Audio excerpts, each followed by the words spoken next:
Hello, and welcome. I am Chilling Tales, and as you get ready for bed, you must know that you are doing amazing and you deserve all the sleep you can get. So as you are winding down, let me know where you are from and what time you are watching this video. Like and subscribe to help the channel if you'd like. Now put your mind at ease and let the story unfold. The last time the moon showed its face in our valley, I was 12 and didn't know what it meant to count your breaths. Back then, the mountain wore a winter cap of cloud, and the town street lamps painted a respectable circle on the cobbles. And if a dog barked after midnight, the sound ran along fences like a rumor, then faded. The moon came up silver and whole, and the old men stopped their cards and the old women stopped their knitting, and everyone looked up as if something had entered the room without knocking. It was a good harvest year. It was before the flood, before the mill burned, before we learned to measure nights by what didn't happen. After that, we didn't see the moon again. Not once, not for 19 years. We spoke around it the way a family talks around a bad father. Weather forecasts said overcast. So many times it became the shape of a week. The nightly news showed satellites and low-pressure systems, like children lifting a bedsheet to prove there is nothing under it. People who moved here learned quickly not to mention the sky.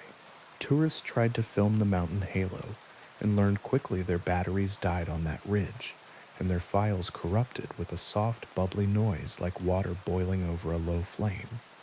We grew used to it, the way you live with a limp. We put better bulbs in streetlights, then gave up when they buzzed themselves to death. We replaced curtains with heavier cloth.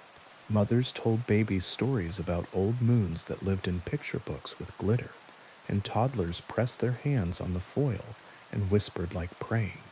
The rest of us pretended not to notice the way calendars made us tired. I work nights. I don't need to say what kind, just enough to keep cash in a jar and lights on in a house that deserved better. The job suits people who don't mind being invisible. Sometimes I think invisibility is the only honest thing we have left. On the 19th anniversary of the last moon, I took the long road home from the edge of town because the short one had a police car, and I am too old to watch anyone explain themselves. It was 2 in the morning. The wind smelled like a change that hadn't decided what to be. The mountain's snowcap glowed a dull, reliable gray. I counted my steps from the turnoff to the footbridge because the boards there have a way of remembering names. 37 steps, 38, 39. At 40, the world brightened, not like dawn. Dawn is patient, a soft hand on the back of your neck. This was the light in an empty theater when the house manager hits the wrong switch. The river took a breath like a surprised animal. My mouth dried. I looked up because everyone looks up, even people who swear they won't. The clouds were thinning, not breaking. Thinning, as if someone had pressed their thumb into the wool and left a shallow bowl. A pale coin showed through.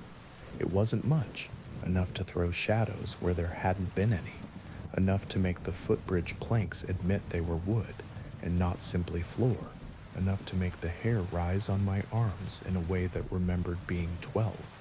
Dogs woke across town, not the sharp alert bark, the low note dogs use when they smell a visitor they recognize and don't like to remember. On the far side of the bridge, the old radio smith's windows filled with light, although he's been dead 3 winters, and his son never learned tubes. Somewhere a set of wind chimes remembered that it was built to sound like glass, not tin. I wanted to go home. I wanted to call my mother, and I wanted to stand in the street like a fool, and I wanted to walk into the river and let it decide. Instead, I did what people do when they are afraid. They are part of a story. I kept going the way I had planned and tried to make my feet uninterested. The first scream came from the direction of the mill ruins, not a movie scream, the sound someone makes when they see a memory coming toward them with teeth, then another, behind the church, then the kind of silence that visits a room where everyone is listening for the same thing at once. I cut through the grocer's lot, and the grocer, who keeps a bat by the freezer for rats, stood with it on his shoulder and didn't seem to know what it was. "Do you see it?" he asked, like we were boys daring each other to climb the water tower. "It's just a moon," I said, and the word just was the lie, and we both heard it. The clouds thinned more. The coin became a face. The face became an eye. The light sharpened. The street glowed in dull stripes, where gravel decided to be individual stones again. The grocer's bat had a small notch near the handle, and I knew suddenly it came from the night last summer when he missed and hit the shelf and pretended he meant to. This is what moonlight does when it's been gone too long. It tells you the truth about surfaces. We didn't talk about what else it tells. On Ash Lane, a boy named Felix had his first kiss against the lip of the old quarry, and he did not know that the person kissing him had carried a knife there for other reasons. In the cemetery, Mrs. Velez counted names in the row where her husband would have one someday, and the light hit a certain letter, and she put her hand over her mouth as if she had interrupted a conversation. At the bend where the road swings past the basswood, someone I will not name pulled a car into the ditch and stayed there, gripping the wheel as if it could make him smaller. And me? I got home to a house I rent from a woman who believes in cash only and saints who like tea. The moonlight reached the stoop and decided the door needed washing. Inside, the light fell on my kitchen table, and everything I'd done there that shouldn't be seen stood up and said its own name. I shut the curtains. The light was thinner through fabric, but it was the kind of thin that makes you feel dishonest. I turned on the stovetop fan to mix the air and boiled water that didn't need to boil, and stood with my palms on the counter until the sound of the fan matched my breathing. A soft noise came from the back of the house, and I told the old pipes to go to hell, and then I told myself the old pipes had every right to be, just like the rest of us. It wasn't the pipes, it was my neighbor knocking on my back door.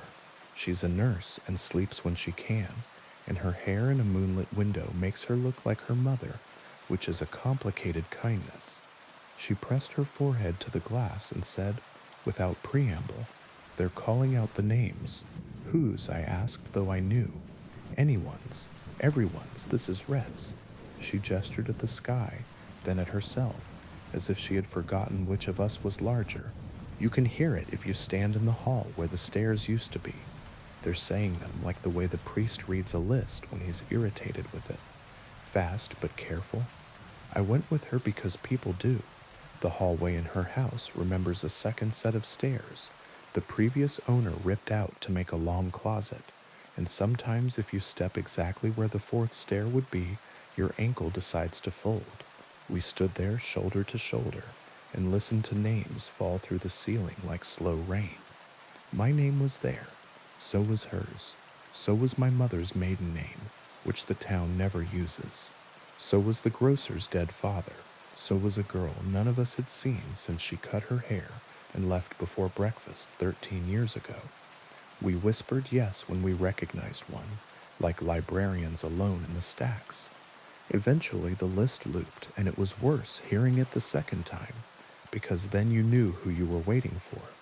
The nurse squeezed my hand. "Do you smell it?" "What? Metal?" I did, not like blood, like coins in a new fist. We aren't idiots. We have always known what hides in stories that mention moons and names and lists. It is one thing to know. It is another to live it. There are rules. Every culture that has mouthed this fear has come up with a different apron to put on it, but the body is the same underneath. Do not run. Do not look over your shoulder, but do track with your ears the way a deer tracks wind. If you can, get to iron. If you can't, get to a door frame. The first person you see is not the person you knew. The second one might be. Do not say your name if someone asks. Do not answer a voice that says your name in the tone your mother used when she was tired. If you must cut, cut clean. If you cannot cut, climb. If you cannot climb, curl into yourself and think of water and think of dawn. All of this is good advice. All of it is the kind of advice that deserts you when you need it most. From the street came the sound of someone crossing on four limbs because two didn't seem sufficient. A trash can went over. The lid rolled with comic obedience to physics. A laugh followed, too close to words, not joy, not mockery. Testing. You've heard people make that sound when they've had just enough to drink to think about fighting. The long vowel where they decide. The nurse went to the front room, and I followed. She's the kind of person who stands in doorways and makes a shape the room can use. The moonlight filled the street, not evenly, but in pools where it found spots to gather. In one of those pools, Mr. Kozak from the barber shop crouched with both hands on the ground as if the earth were a new instrument. His ears were wrong. He had never been a beautiful man. The moon was not interested in making him one. His eyes had a distance in them that could be confused for thought if you wanted to be kind. His breath was a careful machine. He smelled the air as if it contained instructions. I whispered his name because I am that kind of fool. He turned his head slowly toward the window and did not see us at first because the moon caught itself in the glass and told lies. Then he saw me. When an animal recognizes you, it does not blink. He did not blink. He moved toward the door, not quickly. The nurse put her hand flat against my chest and pushed me back 2 steps. She lifted a chair and set it under the knob the way people do in movies. The chair slid on polished wood and sighed. Something on the back porch muttered in the voice of her long-dead brother for exactly 3 words, "Let me in," and then went quiet as if embarrassed. She put both hands on the door and said no in a voice she uses for certain family members, and the door remembered being a tree. From up the street, someone ran. Running is a rhythm, and rhythms are roads. The not quite Mr. Kozak's head snapped toward the sound, and he moved faster than a man his age, with his bad knee should move. Somewhere a bottle broke, singing itself as it went. Somewhere a woman said God in a tone that could get her into any heaven. We waited. Waiting is the only thing a house requires from you when the night is deciding. The nurse and I sat with our backs to the wall and counted steps when we heard them and counted breaths when we didn't. I thought of dumb things, the route the mailman takes on Thursdays, the price of onions, the way my mother used to tap the table twice when she wanted me to stop but couldn't say it in front of company. Outside, the list of names had stopped. The house creaked as if it were trying to turn in bed without waking its spouse. The moon climbed, and the light became the aggressive white of a bathroom bulb in a cheap motel. I heard the river change its mind about what direction was down. The mountain murmured in its sleep like a plumber on his back under a sink. A hand tapped politely on the glass behind us. I didn't jump. You only jump the first 10 times in a life. I turned my head very slowly and found my own face looking back at me from the window pane, ghosted by lamplight. For a second, dumb animal hope rose. Someone else, the old stories, a warning.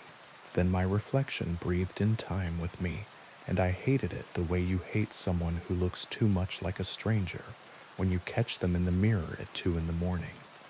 The nurse's phone buzzed in her pocket. She didn't check it.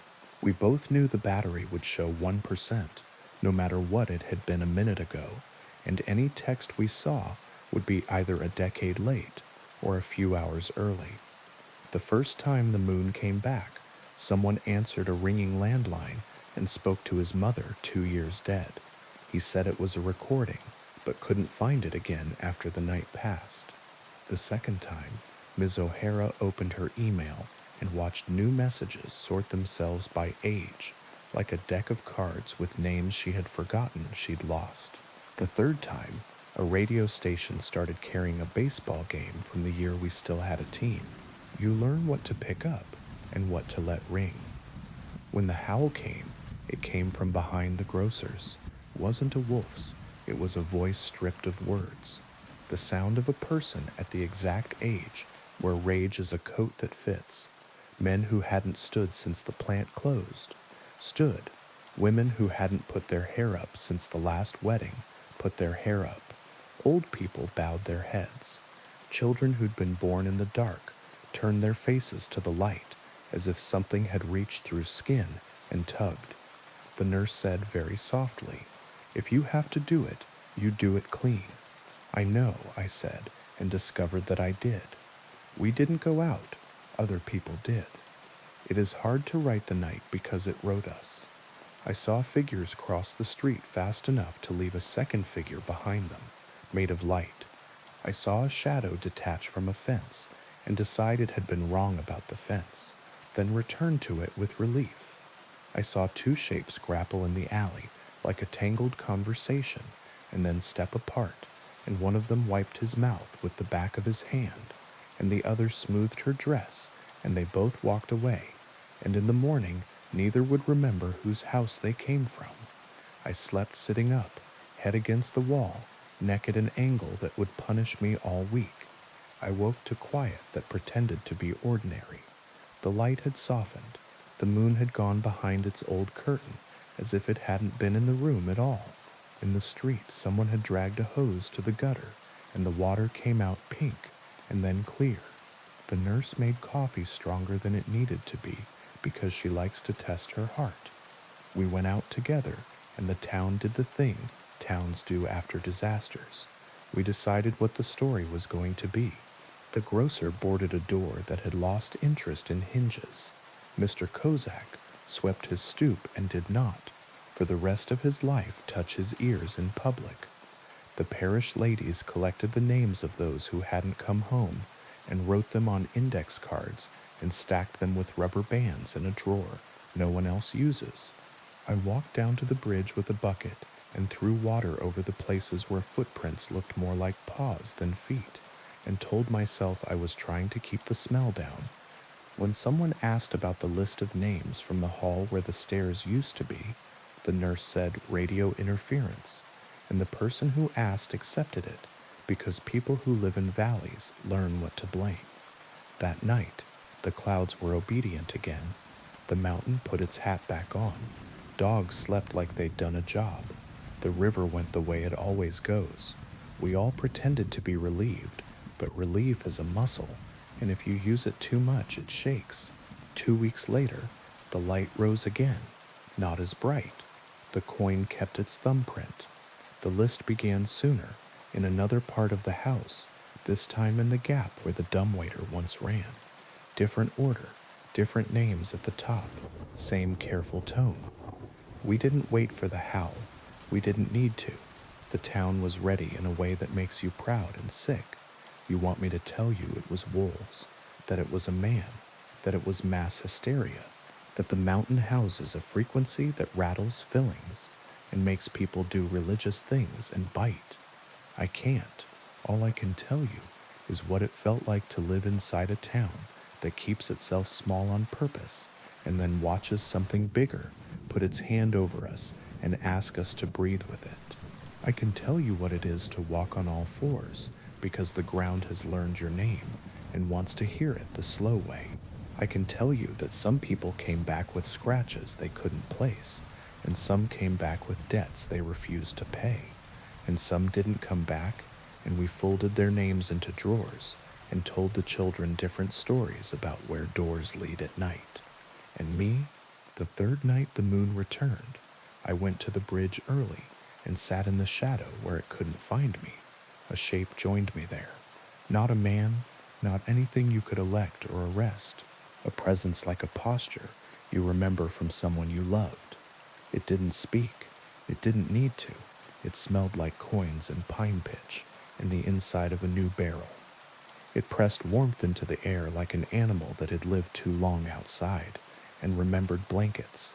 It leaned its weight against the post, and I leaned mine back the way you lean against a friend when there's only one bench. When it was over, I went home with blood under my nails and a voice in my throat that would not be mine for a while, and a name in my ear that I will not write. I washed my hands. I slept. I woke. The nurse knocked at the back door and handed me a cup and did not ask. We sat in the kitchen while the fan tried hard and failed to drown out the memory of light, and we decided what words we would use if anyone asked, and we decided that if anyone asked too, well, we would move, and we decided that moving is only a different kind of staying. Since then, the calendar doesn't make sense. The moon comes when it wants, a thin glance at a bus stop, a bright slap at the river, a sudden coin above the grocery when the delivery truck's back is open, and the cases of tomatoes shine like somebody's idea of a heart. We are not surprised anymore. We are careful in pairs. We keep iron where it makes sense, and sometimes where it doesn't. We speak our names aloud at noon, so they are heavy enough to hold at night. We keep a list of who should not be met on the street after midnight when the light is white, and we keep a list of who should be walked home, even if they say they don't need it. On bad nights, the list of names comes from the hall where the stairs used to be, and from the dumbwaiter shaft, and from the crack in the cellar wall that lets in a thread of river smell, and from the mouth of the stove, and from the back of my own teeth. I put my hand on the table and count to 40 and don't get up. On good nights, the clouds are stubborn and the dogs snore, and I make soup with onions for the smell, and the nurse sits with me, and we play cards, and we both look at the window at the same time, for no reason at all, and are pleased when the glass is only glass. Sometimes I go back to the footbridge at 12 and try to remember what it was to be a child in a night with a proper moon, the kind that made raccoons look like thieves and made my mother say curtains, please, with a smile. I know better now. The moon is not for us. It is not against us. It is a door that opens when it wants, and we, foolish animals, step through because stepping is what we do. There are teeth on both sides. There is also the kind of kindness that doesn't say its name. If you ever come through our valley and ask about the sky, we will shrug and say weather. If you stay a night and hear your name from the hall where the stairs used to be, don't answer. If you must look, look down. If you must run, run like you're late for something ordinary. Milk, bread, the first 10 minutes of a movie, and if the light finds you and puts its hand on the back of your neck and says breathe, do it. Breathe. Count to 40. Put your palm on a table and tell it you are here and you plan to stay. And the table, which was a tree once and knows about light, will steady you until the coin goes back in its cloud pocket and the world pretends to sleep. We will be here in the morning, buying onions, nodding at the nurse, making small talk. We will not mention the ears. We will set a bowl outside our doors, just in case. We will do all the things people do in towns that last, stand in doorways, walk each other home, cut clean when we have to, learn not to answer to the wrong tone of our own names. And when the moon decides it has been gone long enough again, we will look up, because we cannot help it, because it's what the body does when someone enters a room without knocking. We will not be ready. We will be as ready as anyone can be. We will hold the door frames and fold our tongues over our teeth and wait for the list to begin. Now, on to the next story. The storm didn't take the town in a hurry. It arrived the way old debts do, announced by a change in air, a smell of wet metal, the gulls gone quiet, as if they'd been told a secret. The harbor smoothed itself under a sky that had lost its edges. Every house on the cliff shut a single blind, then another, the way eyes close when they don't want to see the ending. I sat my shift at the volunteer station with the radio tuned low. The lighthouse proper hadn't worked in years. Automation, budgets, but the beacon still spun on calm nights, because the town liked the look of it. The real work was below, at the end of the breakwater, where a pole held a LED that blinked red with bureaucratic rhythm. It never failed. It just wasn't enough. Before the first heavy drops, I saw them, 3 pale lanterns hovering low over the water, far outside the mouth of the harbor where no boats should be. Not the sodium lamps of the causeway, not the shrimpers' deck lights. These floated like will-o'-the-wisps held by careful hands. They moved together, then apart, then together again, the way people walk when they are not sure whether to enter a house. I reached for the binoculars, even though the rain had started to stitch the air. Through the blur, I made out the shape of a skiff where the lanterns hung, too small for the swells the storm had already promised, too far out for anyone with sense. A figure at the bow lifted a light and turned, as if looking for a channel that had shifted while they blinked. "Don't," I said to the glass, to the weather, to anyone who might be listening. The radio crackled with the dispatcher's voice, businesslike, half bored. "Heads up, Station 2. Report of lights off Greystone. Anyone on eyes?" "I've got them," I said. "Skiff, lanterns, no call sign. They're not coming in."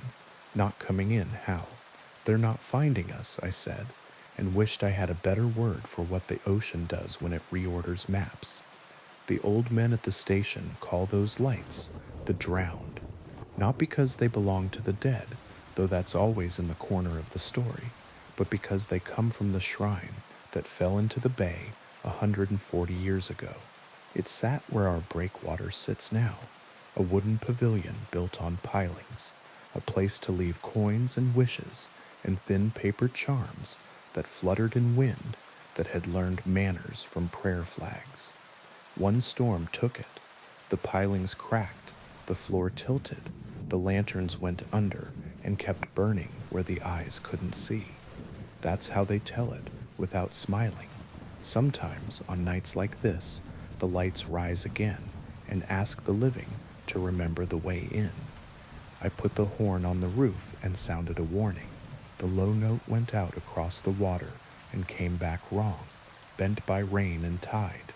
I grabbed the emergency bag because you always grab the bag, and I ran for the breakwater because you always run for the place where rocks look like help. By the time I reached the end, the lanterns had drawn closer, 3 small fires cupped in careful hands, level with the waves but not afraid of them, moving with the tide and against it. I could make out the skiff's hull now, pale plank on pale water, and the person at the bow, a boy in a raincoat that had lost its yellow, hair plastered to his forehead, eyes fixed on the red blink like he could stare at brighter. "Turn back," I shouted, pointless. The wind filed my words until they were too thin to pick up. The lantern nearest me dipped, then lifted, the international language of please. The boy turned in the direction the flame motioned. He didn't see me. He didn't see anything but light. I didn't have a boat. The town keeps the work skiff locked 2 doors down for liability reasons, which is another word for regret. What I had was rope and the old stories about what you do when the drowned borrow the night. You give them what they ask for and make sure it cannot hurt them. You toss them ladles with holes in the bottom so they can bail forever without sinking you. You answer when they count you, but wrong, so they cannot get the number they need to take you with them. You carry salt in your pocket and throw it over your shoulder as if the ocean might be surprised by that memory. The boy raised his lantern high.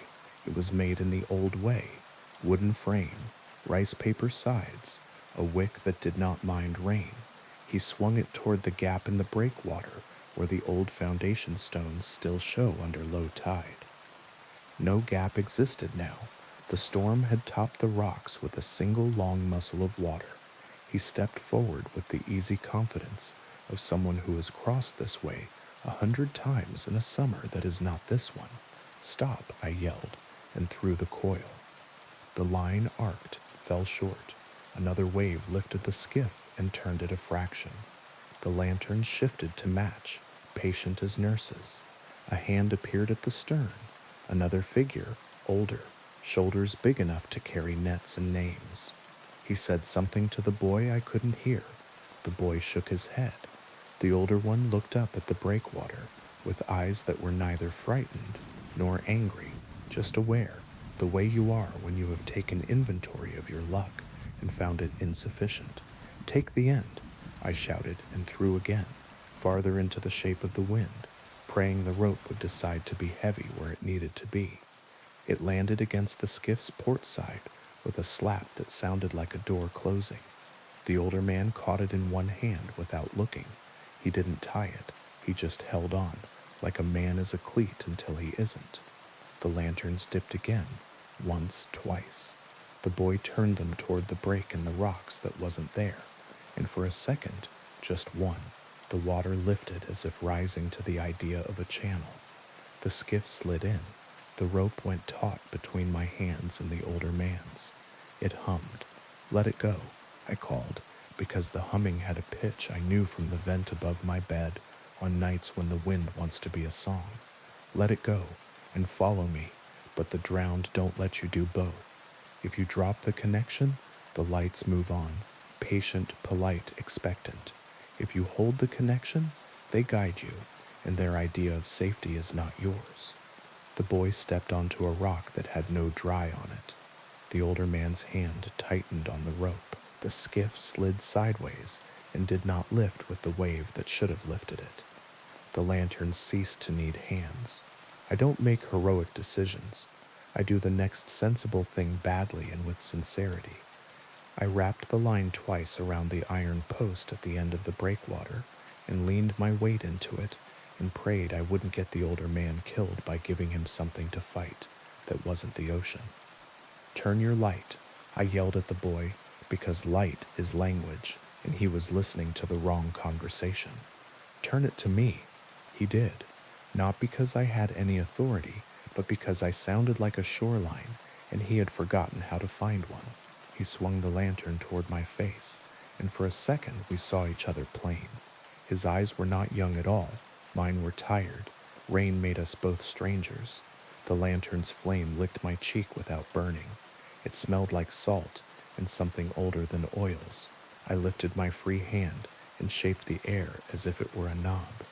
I turned the boy's lantern toward the red blink at the end of the pole, and then past it to the left where the channel actually ran tonight, which is not where it ran last week and never where it plans to run tomorrow.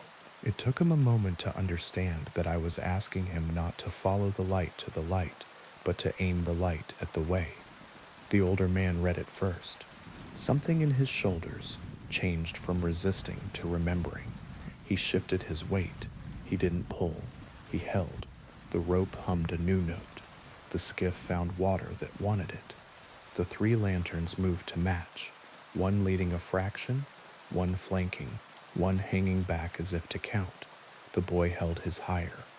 The older man stepped closer to the center of the boat, feet following memory, not map. Together we slid the skiff along the wet top of the breakwater's logic until the inside water calmed enough to welcome them. When the bow kissed the lee side of the rocks, the older man let the rope fall. The boy's lantern guttered and flared, then burned steady. I dropped to my knees and hauled until the skiff's hull scraped the stones, and the boy stumbled into the small and particular gravity of safety. He looked at me like a person looks at a window after getting out of a locked room. The older man tied nothing, thanked no one.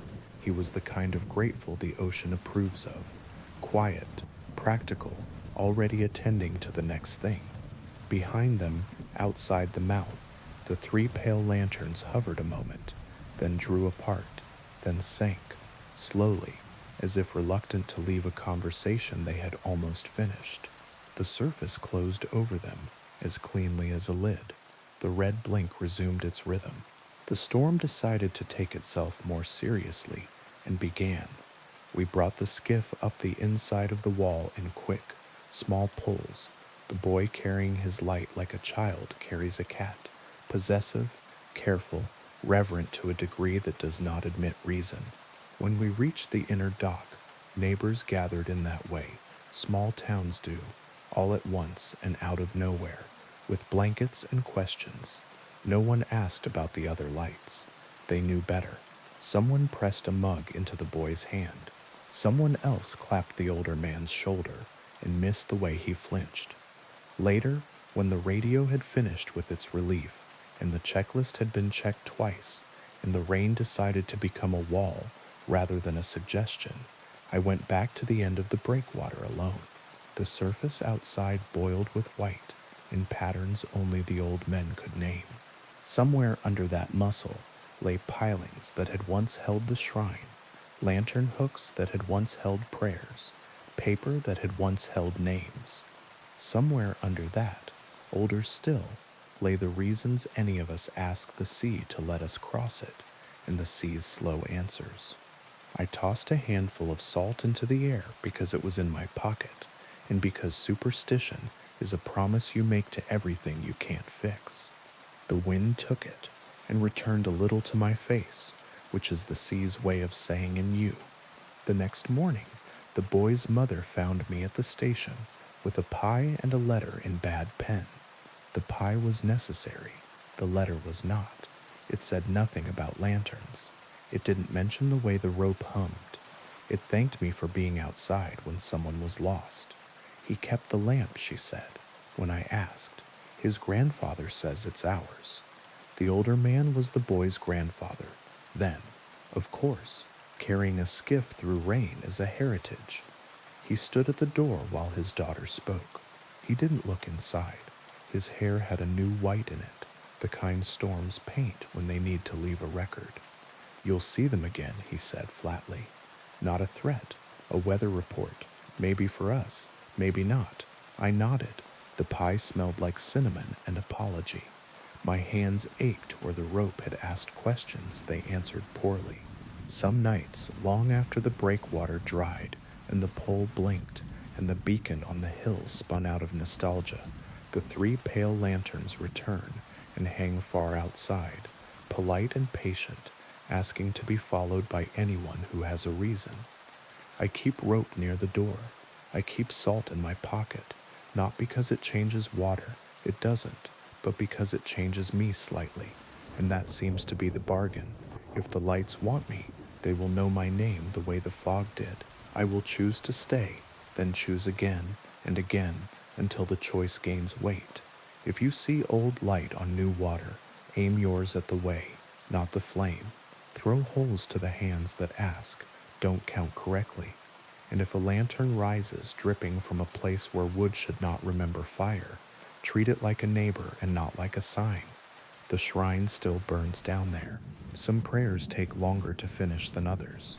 On our side of the surface, we keep an eye on the channel and pretend the red blink is sufficient. On most nights it is. On the others, bring rope. Now, on to the next story. The first time I heard the song, I thought it was the wind doing what wind does in places that have been emptied of purpose.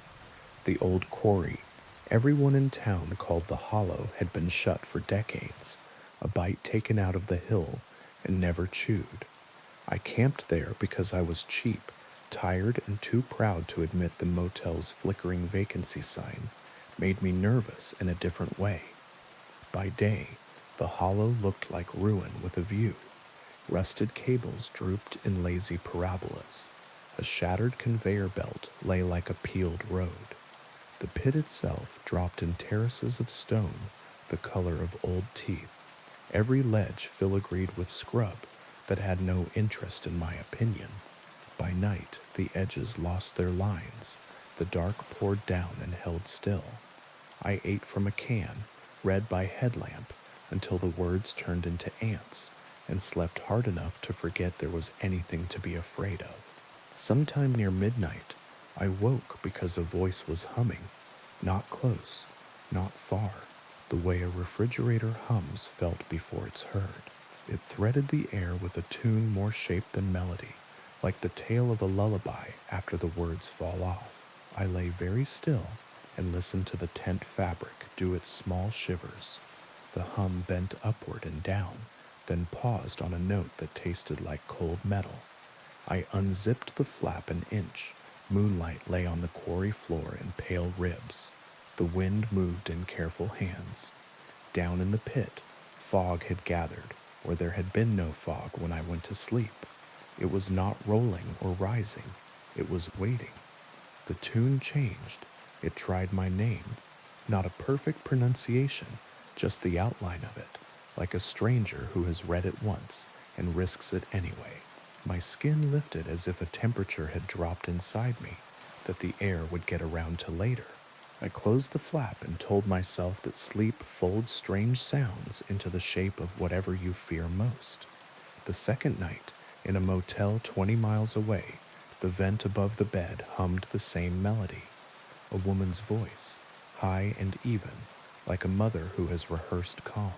When she reached the place where the note bent down, the vent breathed my name correctly. The TV volume didn't help, neither did running the sink. In the morning, I put my coffee down untouched and asked the waitress if anyone had ever complained about a noise from the hollow. She went still, in the kind of way you see around grief. "Don't go back," she said, not unkindly. I wasn't planning to. She looked at me the way my 5th grade teacher did when I said I hadn't eaten the paste. It remembers who listens. The third night, I sat where the pit's lip turned to shale, and the wind had to decide whether to go on or circle back. Fog moved below, as if someone were stirring something heavy with a spoon too long. The song began as if it had been playing and only now decided to include me, soft, patient, expectant. When it tried my name, it didn't try. It knew. "What do you want?" I asked, because questions buy time. The fog took on the suggestion of bodies, thin as pencil lines. Dozens, maybe more. They swayed gently, like reeds that have learned sorrow. The humming multiplied, harmonies arriving and leaving with the unison of a tide. The tune was older than the quarry and younger than the rock. "Come down," said my own voice from inside the song. Not an echo, a perfect mimicry. I stood. I didn't mean to. The body answers music with movement. Gravel shifted under my boots. The descent toward the service road suddenly looked reasonable, like stairs you just hadn't seen before. I took one step because one step is how falling introduces itself. A beam of white light slashed the fog. A truck's horn startled the hill. The foreman of the road crew, who'd been regrading the county line, leaned out his window, face creased with a kind of anger that has fear woven in. "Not tonight," he called, as if he knew the schedule. I blinked. The shapes below softened back into fog. The song dropped to a hum that felt like a room clearing its throat. "Not tonight," I said back, to the pit or myself. I went home by a route my GPS didn't recognize until it did. After that, it stopped being nightly. It started being everywhere. A kettle reached a boil in my apartment and held the note too long. The elevator in my building found a frequency I hated.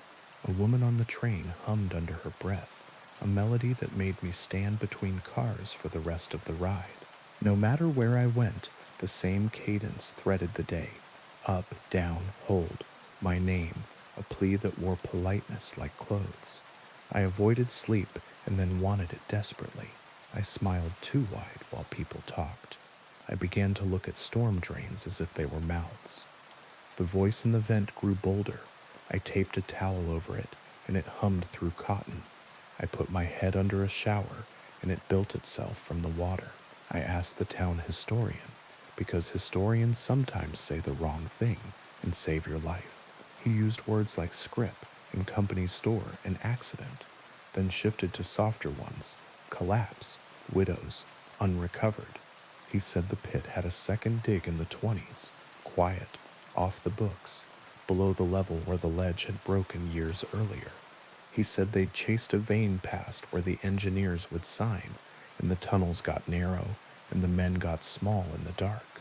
He said the company moved the fence and the map and a line item, and then moved away.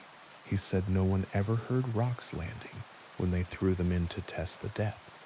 He lowered his voice like I might know someone who had never climbed back out. On his desk lay a ledger of names in 2 columns, shifts and Sundays. Pencil thin, some scored, some entirely erased, some smudged like someone had rubbed them and then stopped. He let me read until my eyes blurred. Beside the list, he'd written a single sentence: "What sings down there isn't grief alone." "What else?" I asked. "Hunger," he said, and then he crossed it out with one line so he could still read it. I stopped going to work. I stopped telling anyone I wasn't. Sleep slid out from under me. I found myself standing by the sink at 4 a.m., holding a glass as if I had always held it. The tune had become a presence that didn't need sound. I heard it in my molars. I felt it in my wrists. My body tuned itself to a pitch the world didn't share. The fourth night on the rim, I brought earplugs, then didn't put them in because I was honest enough to know they only stop air. The fog below had thinned into columns, like pillars in an old knife. It was quiet, too quiet, the held-breath silence of a stage before the actor walks on. I said, "What happens if I do?" The song answered by adding a second voice, low and familiar. My father's from the kitchen at 2 a.m. after the funeral. He hummed when he washed the last dish. He hummed when he couldn't say my name without breaking it. He hummed the same rise and fall, not because he'd known it then, but because the hollow did now, and lent it to him retroactively, because time makes poor fences once you agree to it. Rage is a good rope. I grabbed it. "You don't get to use him," I said, and the fog pulsed as if insulted, then smoothed, then brightened faintly from within. A shape resolved near the bottom of the shaft. Small. A child, hand to mouth, shushing me. Above her, a woman swayed with a bundle in her arms that might have been water, might have been a blanket, might have been a baby. Around them, lines of men in canvas coats leaned on tools. They were still as photographs, and yet they were moving, a posture learned when a voice is near you. Want to honor. "What are you?" I asked. The answer reached my chest without touching my ears. Not one, many, not dead, not only. "Do you want me?" "We want what listens." "Why me?" "You stayed. I did. Not at the rim. I'd run. But everywhere else, in the vent, at the sink, on trains, in doorways. I had made space for the song in hours where memory should live. What happens if I go down?" The child raised both hands in a pantomime of lifting. The hummed melody found a note halfway between welcome and warning. The fog took on the suggestion of walls. The pit felt narrower. "Say I did," I said, bitter now.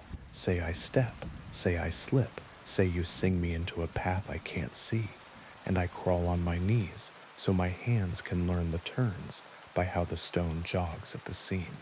Say I reach you. What then?" The song softened around my name in a way that hurt. "Stay.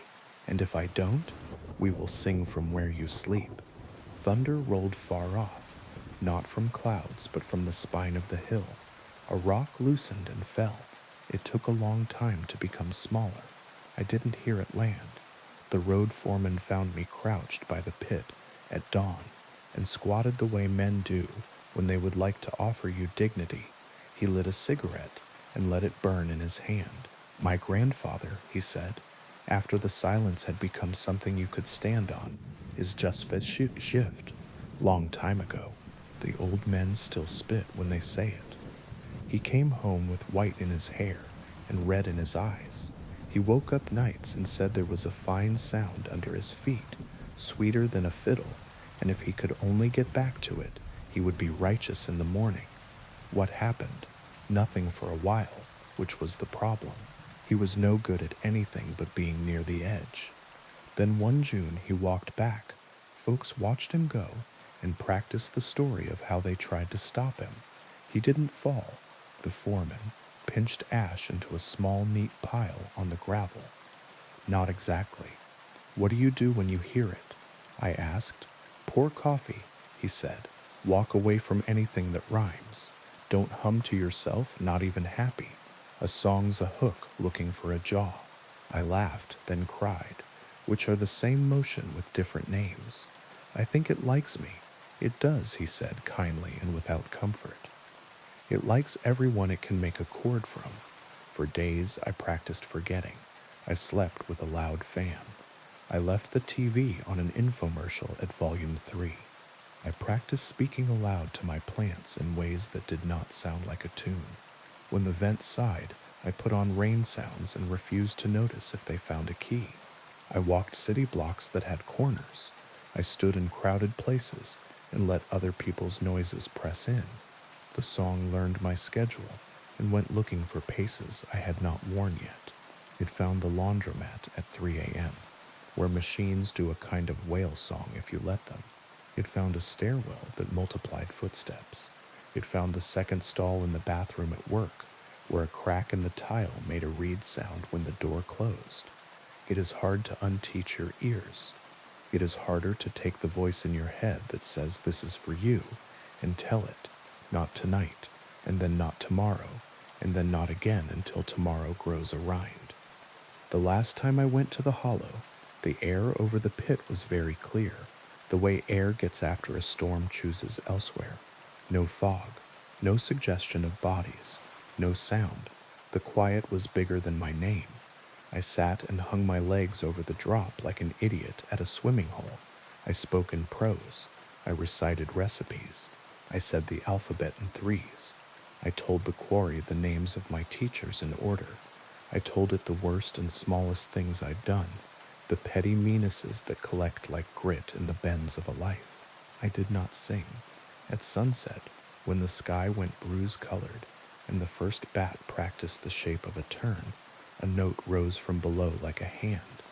It was wrong, off by a hair. I didn't look down. I stood and stepped back, and then back again. I didn't run, because running is a rhythm, and rhythms are roads.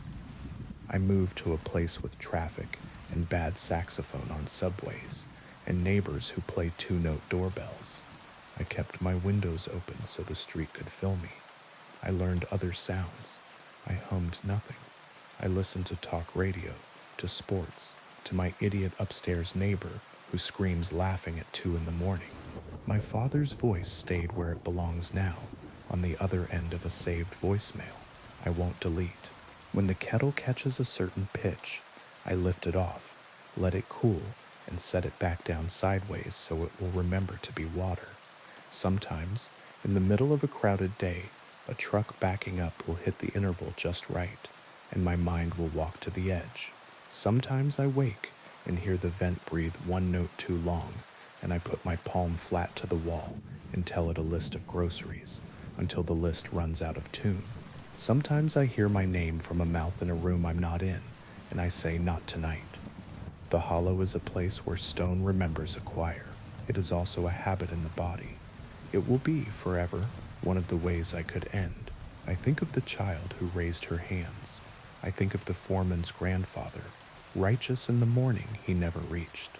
If you camp near a pit people call by a proper noun, be suspicious of your bargains. If a song finds you, give it a shape with a door and get out of the room. Do not go to vents. Do not test wells. Do not practice humming. When it uses your father's voice, don't answer. When it learns yours, teach it boredom. When the wind is only wind, thank it aloud, badly and flat. Make your voice a dull instrument. Hang on to ugly noise. Stay where corners keep their promises. And if you ever stand at the lip of a perfectly quiet hole, and it calls you by name, say what the road crew says. Not tonight. Say it until the hill forgets you. Then go home by a way you have to count. Now, on to the next story. The path to her hut does not appear until you are already walking on it. It is like that with some mistakes. You think you chose the road, but it chose you when you took your first hungry step. I went into the forest because my brother was dying, and the doctors had run out of ways to say no without using the word. I brought the things the old stories say to bring when you seek Baba Yaga: bread, salt, a ribbon, and a question with a price you are willing to pay. I wore boots that remembered other miles. I tied my hair back so the trees would have less to hold. The forest met me like a person who knows your family. It was not friendly. It was not cruel. It was interested. The birches stood like white ribs. The pines leaned into each other to whisper. A crow hopped from branch to branch above me saying nothing, which is how crows are kind. I walked until the path appeared beneath my feet, like something burnt into the earth a long time ago. It wound toward a smell you can only call old. Smoke, iron, mushrooms, the crispness of winter that's waiting at the edge of summer. I knew I had arrived when the fence greeted me. It is polite to say the fence is made of bones. It is more accurate to say the fence is made of warnings. They glowed faintly as if they remembered the argument. Beyond the fence, the hut stood on its chicken legs, half asleep, one talon scratching idly at the earth. The door faced away from me because that is how doors are when you don't deserve them yet. I placed the bread on the ground and the salt on the bread. I tied the ribbon to the lowest rung of the gate and spoke the rhyme every child in our village knows, but only fools or desperate people try on a real hinge. Fence, turn your teeth to the forest and your back to me, I said. The fence sighed like an old woman rising from a chair and rotated with the resigned delicacy of machinery that knows it will outlast you. The gate opened. The hut's door angled an ear, listening. I took one step, then two, then stopped because stories say you must never go farther than the house wants you to. Baba Yaga, I called, voice steady the way you make it when your heart is trying to climb a ladder with no rungs. I have brought bread and salt. The door opened a crack. Heat washed out, along with the smell of something simmering that might have been soup and might have been a lesson. Bread and salt, said a voice that had taught generations to stand up straighter. And what else? A question, I said. The door opened wider. The hut bent down to make the step more manageable. Chicken legs can be considerate when well fed. Inside, the ceiling sloped low, as if to remind you to bow your head. Herbs hung in bunches like children holding hands. A stove breathed. In a chair carved from a log sat the old woman herself, small and huge, bony and plush, beautiful and terrible, the way winter looks from the right window. Speak it, she said, picking at her teeth with a finger bone that might once have belonged to a saint or a thief. My brother is dying, I said. He is young and kind, and his life has not had enough time to make its own mistakes yet. I want him to live. She nodded as if I had ordered a soup she liked to make. And the price? I had rehearsed brave things, my hair, my hands, my shadow, but when I opened my mouth, what came out was truer. Take my luck, I said. All of it. The old woman laughed, delighted. Luck is a petty coin, she said. It pays for nothing you actually want and buys you everything you don't. Keep your luck. Give me something you cannot measure. My voice? I asked, afraid then, because I am a person who speaks to earn rent. Words are a renewable resource, she said. Come now, don't insult me with thrift. What do you want? I asked, and the hut leaned in, and the fence settled, and the crow on the roof cocked his head to better hear the shape of my refusal. Your certainty, she said, all of it. The dull, heavy thing that lets you sleep, the ugly little engine that tells you tomorrow will mostly resemble today because it is polite to do so. I half laughed, half cried. That's not a thing, I said. It is, she said. It's the only thing worth anything. You will wake and not know if the floor remembers the weight of you, if water plans to be wet, if doors still choose open over shut. You will be a guest in every hour, and you will not know the etiquette. If I give it, I asked, will he live? She shrugged in the exact way my grandmother used to, full of God and honestly who knows. He will live as long as lives live when nothing interferes with them, she said, which is to say, long enough to make his own mistakes in his own voice, and perhaps to see winter be beautiful from the right window. I looked at the bread and salt in my hands, and then at my hands, and then at the old woman, and realized that bargains are just mirrors placed cleverly. Take it, I said. Baba Yaga smiled like a gate opening. Sit, she said, and when I did, she placed 2 fingers against my forehead. She didn't take it like an extraction. She invited it out the way. A nurse invites a splinter. It hurt and didn't. It felt like stepping from a train platform onto a train that had not yet decided whether it exists. It felt like learning to pronounce a word that never stays still long enough to keep its vowels. When she removed her hand, the room brightened and dimmed in the same motion. My eyes took 2 steps to find the wall.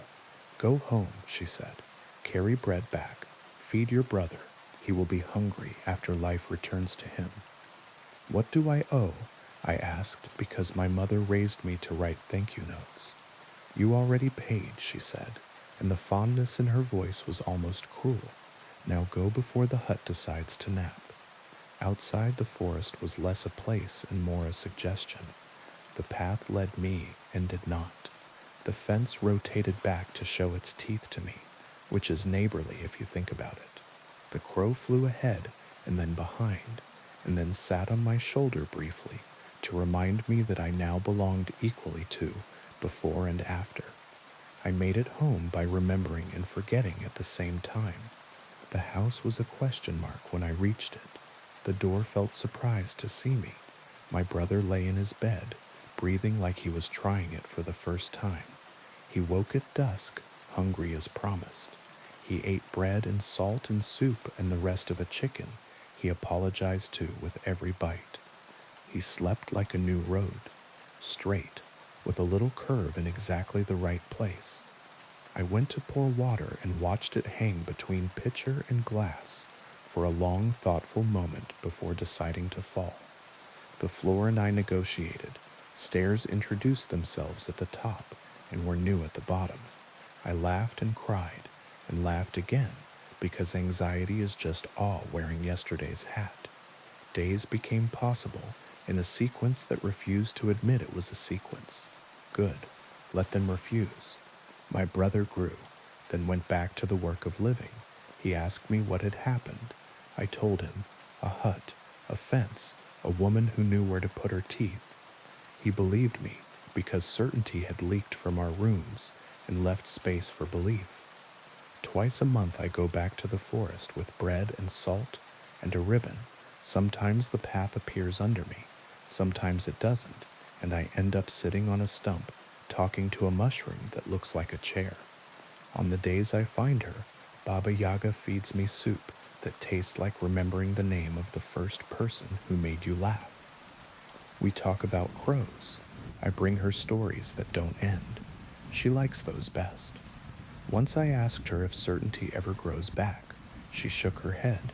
"If it did, you'd only spend it again," she said. "Better to learn how to live without it." "How?"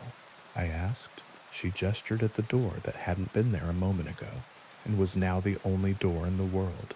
"Bread and salt," she said, "and the grace to let water decide." At night, when the house tilts like a boat deciding which river to choose, I put my feet on the floor and thank it for its service. When the coffee hangs in the air thinking it might want to be rain, I wait and say, "As you like." When my brother laughs in the next room, it sounds like a small god inventing morning. I don't know if it will continue. I don't need to. If you go to her, don't bring luck. It is a petty coin. Bring a price you can feel leaving. Bring a question that is not a command. And when she asks for something you thought wasn't a thing, say yes if you can. You might learn how to be a guest in your own life, in a way that makes every hour set a plate for you. The path won't show until you're on it. That's the trick and the blessing. Walk anyway. The forest knows your family, and if the floor forgets you, introduce yourself again kindly until it remembers your weight. Now, on to the next story. The first time the shadow crossed the ridge, the bells in the church tower rang by themselves. They didn't clang in panic. They rang politely, as if announcing a visitor. That's how the old people in our village talk about it, like a guest you set a plate for, even though you know he won't eat. Nobody remembers when the shadow began, only that it's older than the road and younger than the river. It is seasonal and not. It comes with storms and also in clear weather. It stains roofs and faces. It chooses a house each time, rests on it until the walls learn to listen, and then moves on. The year it chose ours, my mother boiled basil and hung sprigs over the door. My father chalked a circle around the lintel and said a prayer in a language he only used when he spoke to sleep. I sat on the steps with my chin in my palms and watched the ridge, waiting for the light to do the wrong thing. It did. The shadow didn't fall from a cloud. It rose from the tree line as if the mountain were exhaling night in the middle of the day. It slid over fields and fences and chicken wire without touching any of them and settled on our roof with such gentleness. You could almost love it for how carefully it handled what it intended to ruin. Inside, the rooms went quiet, not the good quiet, the kind that makes plates heavy. You'll go to Aunt Marla, my mother told me, tying a scarf under my chin, even though I wasn't cold. You'll sleep there until it passes. I want to stay, I said, because stubbornness felt like love, and I had not yet learned the difference. My father looked at the ceiling as if sound might drip through it. You can stay tonight, he said finally, if you promise not to answer. Answer what? You'll know, he said. We ate early. The soup tasted like boiled nerves. In the corner, the old radio we never used anymore clicked on, hummed without finding a station, and clicked off again. The ceiling cracked in a new direction. Outside, our neighbor's dog lay down and placed its muzzle on its paws, as if it had been scolded by God. At dusk, the shadow thickened.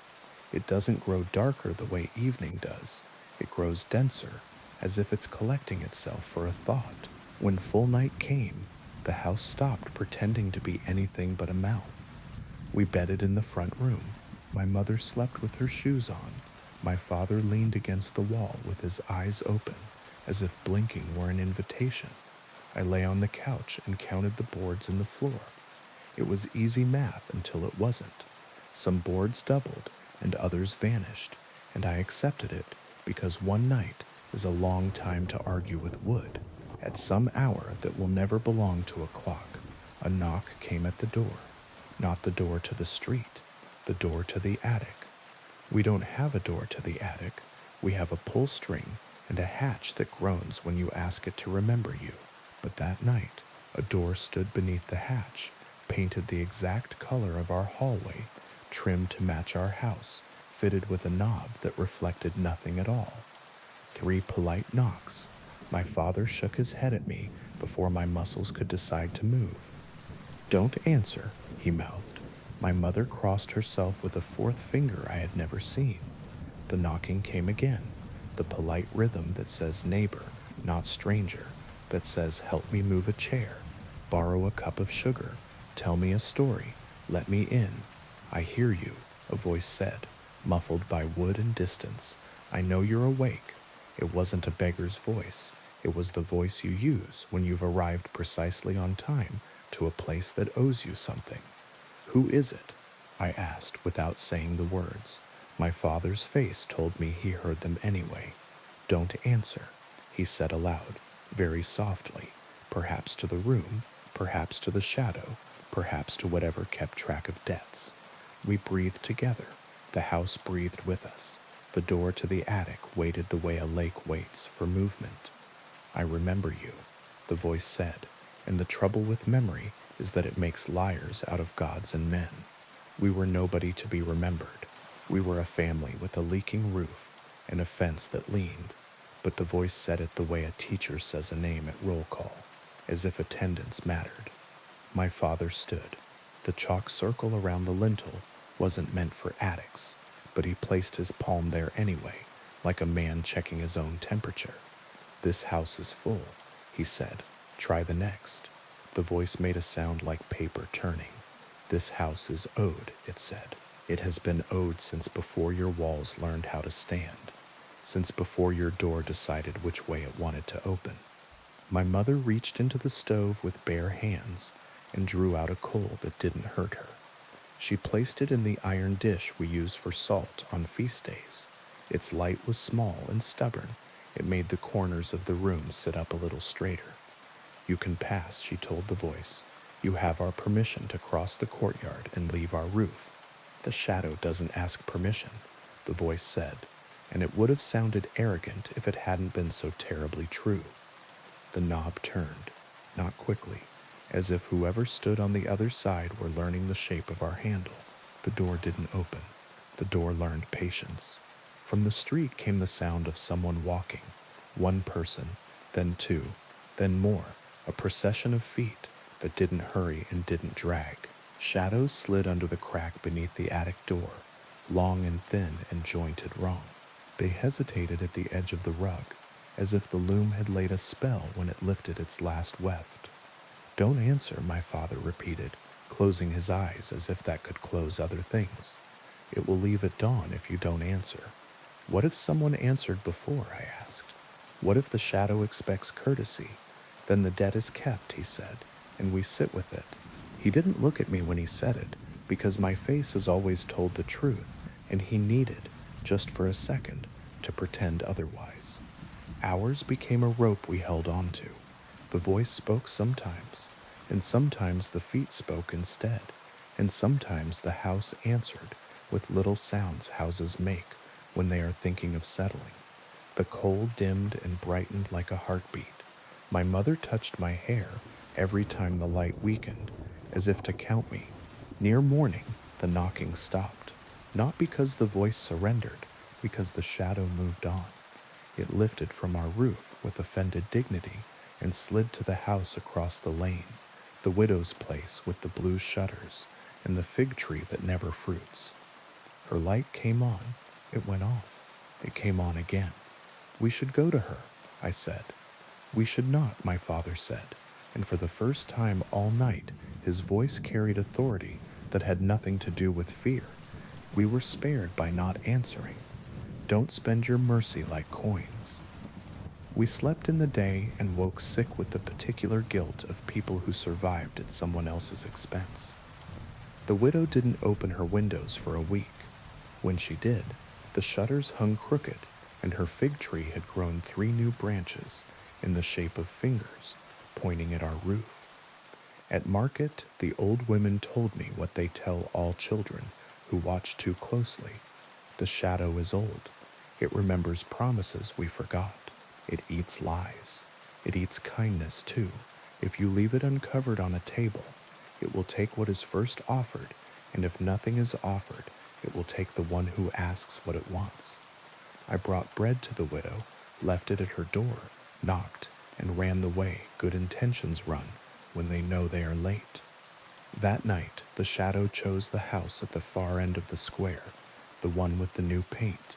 It pouted there like a scolded child, as if the freshness offended it. The family inside answered immediately, voices raised, questions asked. A radio turned up as if sound could be louder than what the roof was learning. By morning, the paint had wilted. The new door had warped. The father stood in the square, staring at nothing, his jaw moving like a man chewing a memory that won't swallow. It went on like this all spring, the shadow pausing, the bells ringing themselves polite, the village pretending the mountain was just a mountain. Some nights it took a chicken, some nights it took a secret. Once it took the sound of water from every tap for an entire day until we remembered to carry buckets to the well together like we used to. The night it came back to us, we were ready in all the wrong ways. We had boiled new basil, we had chalked circles inside circles, we had collected coals in a bowl, as if light were cumulative. We had not prepared our mouths for silence. The attic door knocked 3 times, then 3 again, not because it was impatient, but because it is a comfort to things that are older than counting to arrange themselves in numbers that remember altars. "Please," the voice said, and we had not heard please before. My father's face changed very slightly, not in sympathy, in recognition. He had waited his whole life to hear that word from the shadow, and he had never decided what he would do if it came. "Don't answer," my mother whispered, and on her tongue it sounded like prayer and like something else, like apology. The knob turned. The door didn't open. I stood. My legs did it. Not bravery, not foolishness, that biological thing that makes children step forward when they are named. even if no one has said their name aloud. I placed my hand flat on the door and felt not wood, not paint, not cold. I felt my own house looking back at me through the grain. The years our table wobbled and we propped it with folded paper. The winter the roof let snow in like sugar. The day my father sat with his head in his hands because the bank had a face, and that face did not like him. "What do you want?" I asked. The voice answered without moving air. "Something you can carry," it said, "so you do not think you left your debt behind." A small laugh escaped me. It was ugly and human and broke the shape of the room. "Fine," I said. "Take my sleep." Silence, then the sound of agreement that exists in the space before two hands shake. The knob cooled under my palm. The door receded into the hatch as if doors could be shy. The coal went out without smoke. "Foolish," my mother said. One word, fond as a slap that keeps you from stepping into the road. "Wise," my father said, and I heard all the night he'd sat with his eyes open, stored inside the syllable. The shadow left at dawn. It took my sleep with it. It did not take my dreams. It left those because dreams belong to whoever has to carry them, not to the thing that made them heavier. For weeks I forgot how to close my eyes, and when I remembered, my body treated it as a bad habit. I watched the roof tiles of our house collect moonlight. I watched the square empty and fill. I counted the neighbors' breaths through open windows and learned which ones falter and which ones hold. I went to the widow's door and found bread there, hers for me, and we stood on either side of the wood and said nothing, which is another way of answering. When summer came, the shadow moved up valley, the way weather does when it remembers where it's going. Babies were born. A cow died for reasons that had nothing to do with old debts and everything to do with the day being too hot. The river wrote its same letter across the stones and expected no reply. Sometimes late, I hear 3 polite knocks exactly where a door doesn't belong. I place my hand against the hatch and feel my house remember me. I tell it a small true thing I kept back during the spring, and the wood drinks it like water. The shadow prefers what you think you hid. If it comes to your roof, don't answer. If you must, offer it something you can survive without, and survive without it. And when the bells ring by themselves, set a plate for the guest even if he won't eat. There is a language older than bargains. It sounds like a family breathing together in the dark until the light has the courage to be mourning. For now it is enough. Now, on to the next story. The first time I heard the question, it wasn't a voice. It was a red window blooming on my laptop screen, square and flat and strangely glossy, as if the color were still wet. "Do you like the red room?" I closed the lid without thinking. The question stayed behind my eyes the way bright lights do. I told myself it was a pop-up, a prank, some buried file that launched when a certain key combo got brushed by accident. The mind makes up simple answers when you ask it gently enough. That night, the apartment held still. I brushed my teeth with the bathroom door ajar and told myself I wasn't listening for anything. The mirror flickered. "Only the cheap light," I said, and the water ran red for the briefest second before clearing. I went to bed. I slept. In the morning, the laptop woke to the lock screen as usual. No red window, no question. Work slid over the hours. I answered emails, paced my calls, pretended the stale coffee was a choice. By evening, I was almost myself again. I cued a video, let it play while I cooked something simple, and when the steam fogged the kitchen window, a square of red appeared in the glass, crisp and perfect, floating behind my reflection. "Do you like the red room?" The words weren't written, they were implied. The edges of the red making the letters by not being there, like a stencil on the inside of my own sight. I turned, but there was only the oven door, the clock, the sink. The window looked out on the alley. Nobody stood there. No glow from any other building painted that color across the glass. I wiped it with a towel. The square smeared, then bled, then was gone, leaving my reflection pale and thinner than it should have been, as if the red had taken weight with it when it left. I didn't tell anyone. How do you describe a question that asks itself? The third time, it arrived as a whisper in a quiet that didn't feel like mine. I had stayed late at the office to avoid the apartment, and the way the hall lights clicked too long before the bulbs caught. The building emptied. The elevators began their after-hours sighing. I was writing something I didn't care about when the screen blushed red from the center out, like a drop of dye finding the shape of water. The question typed itself in a font I don't own. Do you like the red room? My cursor blinked helplessly. The red window didn't block my work. It sat inside it, as if my document were the one trespassing. I moved the mouse and watched it stutter, sluggish, as if the air had thickened. Then, in the corner of the red, a small black dot appeared, and grew, and cleared into a camera lens. I saw myself as if from across a room. The camera on my laptop was off. The tiny green LED slept. But there I was, faintly delayed, hands hovering above the keyboard, breath shallow. Behind me the office stretched out in parallel lines, desks, chairs, tall windows that became mirrors at night. In the reflection of the farthest window, a square of red hung where no screen should be. Do you like the red room? No, I typed. I don't. The words dissolved into the red like sugar vanishing in tea. The camera view pulsed once, twice, then slowed until the image froze.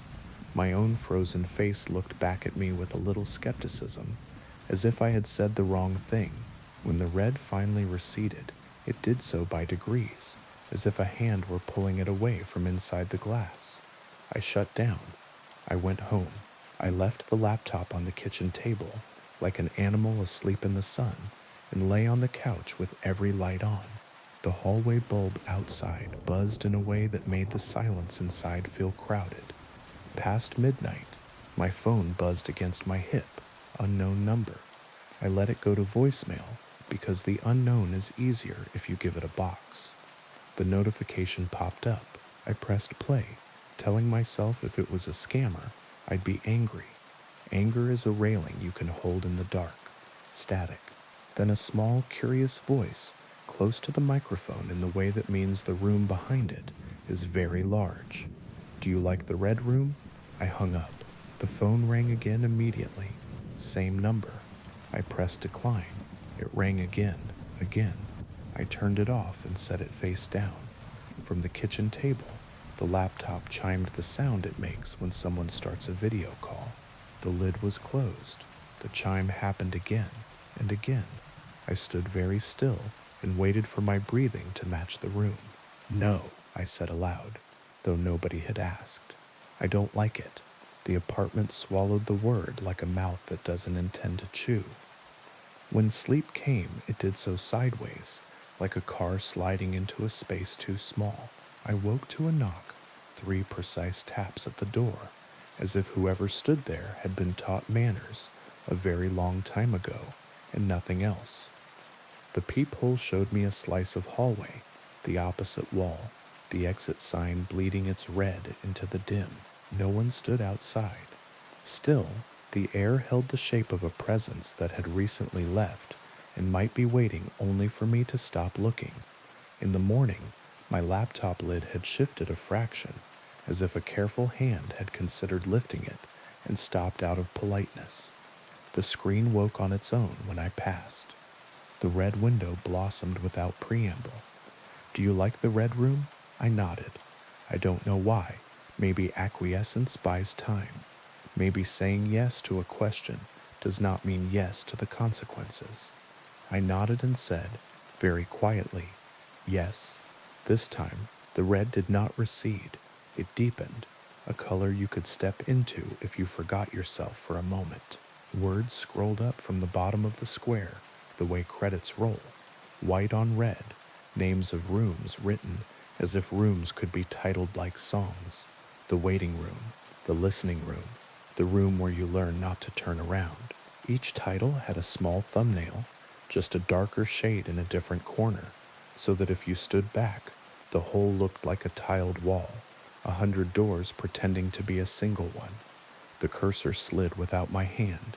It hovered over the red room. Not a title, a destination. When it clicked, the sound it made was not electronic. It sounded like a fingernail against wood. The camera view opened again. Whatever lens looked back at me sat farther away now, as if the room had backed up and taken the walls with it. I saw myself seated at the kitchen table, the cheap overhead light making a circle on the laminate, the laptop at the circle's center, like an altar someone had built while meaning well and not understanding anything. Behind me, the hallway stood open, longer than my hallway is, lined with doors that were not mine. Red seeped from under each door in a thin ribbon and ran toward the table as if it knew the way. I turned in my chair to prove that the view was a trick. The hallway behind me was the hallway behind me, short, ordinary, the closet door slightly ajar, the coat sleeves visible like tired flags. When I turned back to the screen, the long hall remained, patient and disinterested in my corrections. A door opened somewhere I could not place, not in the apartment.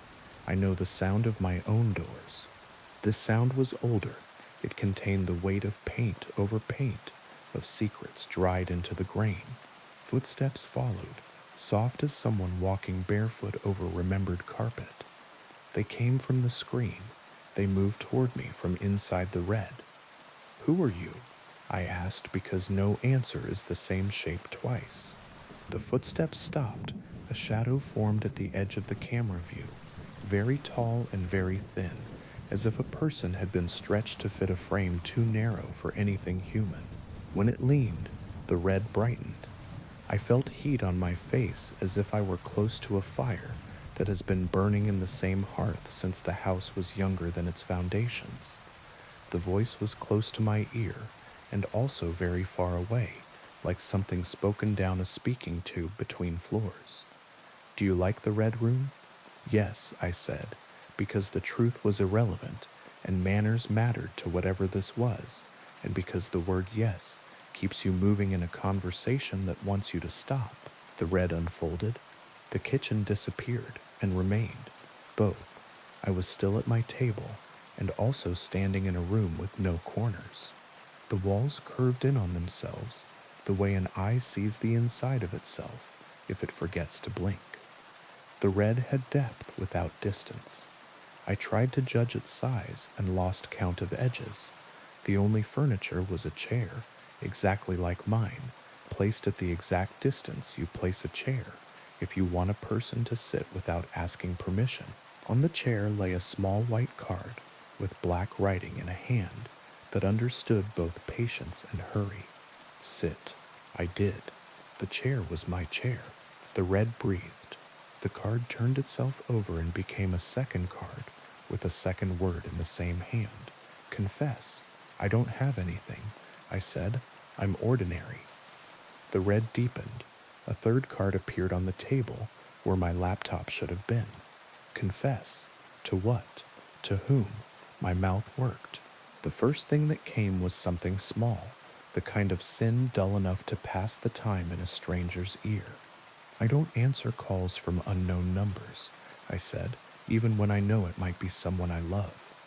The red accepted this like a teacher taking a paper with a name spelled right, and nothing else correct. The next card was not written in the same hand. The letters were broader, unfamiliar. A different person's confession borrowed my voice. I keep a list of every time I should have said I'm sorry and didn't. The red listened. Time moved as if it were waiting. I confessed more. Nothing dramatic. Not the big things you tell when you want to be forgiven like a saint. Small things that bruise real lives. I forgot my father's birthday because I didn't want to think about the year he had. I held a friend's secret too long and let it rot. I saw a stranger crying on a bus and looked away because kindness is exhausting when you haven't eaten. Each confession warmed the room, and the warmth felt like relief until it passed a point and became something else. The red began to smell faintly of iron. I wiped my palms on my jeans, and they came away clean, and not. Red does that. It paints what it wants without proof. How long? I asked. How long do I sit? The chair behind mine scraped, not against my floor, but against a floor that echoed inside the red. A weight sat down with no body to carry it. The presence leaned forward until it nearly touched the back of my throat. When it spoke, it used my voice from a time before I learned to close doors. Do you like the red room? I wanted to say no. I wanted to say I don't know. I said yes, because there is a way to leave a conversation by staying in it, and I did not know any other way out. The room exhaled. The red thinned, then thickened again, like blood clotting and breaking and clotting. The chair across from me was no longer empty. A girl sat there, 14 maybe, hair blunt cut at her jaw, eyes too dry for the story they wanted to tell. She wore a white uniform shirt, the kind that makes 100 students into a single shape, and the collar was stained red in the neat starburst pattern you get when you try very hard to keep something from spreading and fail. She looked not at me but at the space between us, as if the red had put something there that was for her. When she spoke, it was with the careful articulation of the newly dead. I clicked it, she said, like a fool. I said yes because I thought it was a joke, and then because I thought it was a dare, and then because I thought I could win. She raised her hands. The palms were clean, the backs were not. She smiled in a way that was no longer made of habits learned in a mirror. They turned my room red, she said, but not all at once. First the corners, then the threshold, then the inside of me. I breathed too shallowly and saw small white sparks at the edges of my sight. Who turned it? She tilted her head as if I had mispronounced the only word that mattered. The room did, she said. It likes to be liked. Behind her, the red gathered itself like a muscle. A door appeared where there had not been a door, or perhaps had always been a door if you knew how to see doors that are not for you. Someone stood in the doorway, tall, long coat that had once been black if red did not exist.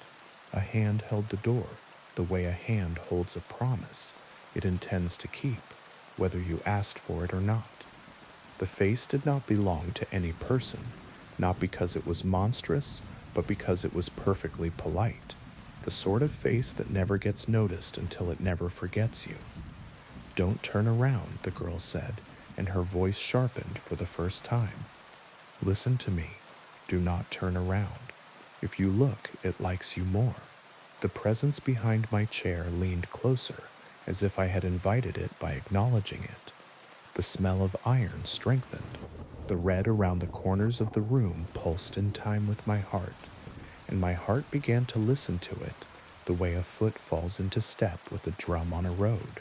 Some rooms are hungry, the girl said. They eat with their eyes. How do I leave? My voice was very small and very far away. The red blurred its edges and then brought them back, impatient. You don't, she said, and then she smiled in the way the living smile when a joke lands exactly between them. You pretend you already did, and sometimes the room is distracted by someone else pretending harder. She stood. I had not seen her stand, and yet she was standing. The door behind her opened wider, and the tall figure in the coat did not move, which is still a way of moving in rooms like this. She placed her palm on the table between us. It left no mark, and also left one that would be there if I thought about it too long. Confess the biggest small thing, she said. Not the worst, the truest. Give the room a shape of you that it can keep while you carry the rest. I closed my eyes. The presence behind me tilted its head. I felt it without any sense that calls itself by name. When I spoke, it was not a decision. It was gravity. I hurt someone who loved me because I wanted proof they would stay, I said, and when they stayed, I was angry because the proof was ugly. The red stilled. The chair behind me leaned away. The girl nodded in a way that contained the space between pity and respect. "Now say you like it," she said softly. "Say it like you mean it enough for it to be bored of you. Some courtesies are camouflage." I kept my eyes closed. "I like the red room," I said, and found to my horror and my safety that I meant it while I said it. "I like the red room." The door closed without sound. The air cooled. The red peeled itself off the walls of my apartment and folded into the screen, and then into the corner of the screen, and then into a single pixel that went dark and left nothing behind but its afterimage. I was alone at my kitchen table. My laptop showed my work document, half finished, blank where the red had been. My phone lay face down and polite. In the hallway, the closet door had shut itself to an appropriate angle. The next night, the mirror didn't flicker. The water ran clear. The window glass reflected only my face and the square of night behind it. But sometimes, when the apartment is very quiet and my breathing forgets to be loud, a red glow gathers in the far corner, small as a pulse, patient as a waiting room. If I turn my head too quickly, it goes away. If I don't turn at all, it becomes a question that asks itself, "Do you like the red room?" I say yes now in my head before it speaks. I say yes because that is the price of not turning around. Because some rooms are doorways, and some doorways are mouths, and some mouths are kind. If you feed them table scraps you never meant to eat. On good nights the red stays a dot. On bad ones it becomes a square, and the square becomes a window, and I sit very still and confess small true things until the room is too full of me to notice. I have not given it all. And I don't turn. I do not turn. I let the politeness behind me lean and never learn the back of my eyes. And in the morning, when the light is ordinary again, I brush my teeth with the door open and count the corners of my rooms, 1, 2, 3, 4, and try not to think about the fifth one that waits when the lamps are off. Do I like the red room? I like it enough to be alive. Now, on to the next story. The crackling of twigs beneath my boots was the only sound breaking the hush of the forest. It was that hour when the light hasn't quite given up, but every color feels drained, as if the world is holding its breath. I've always loved solo camping, the ritual of it, the honesty, but that evening, the trees were different.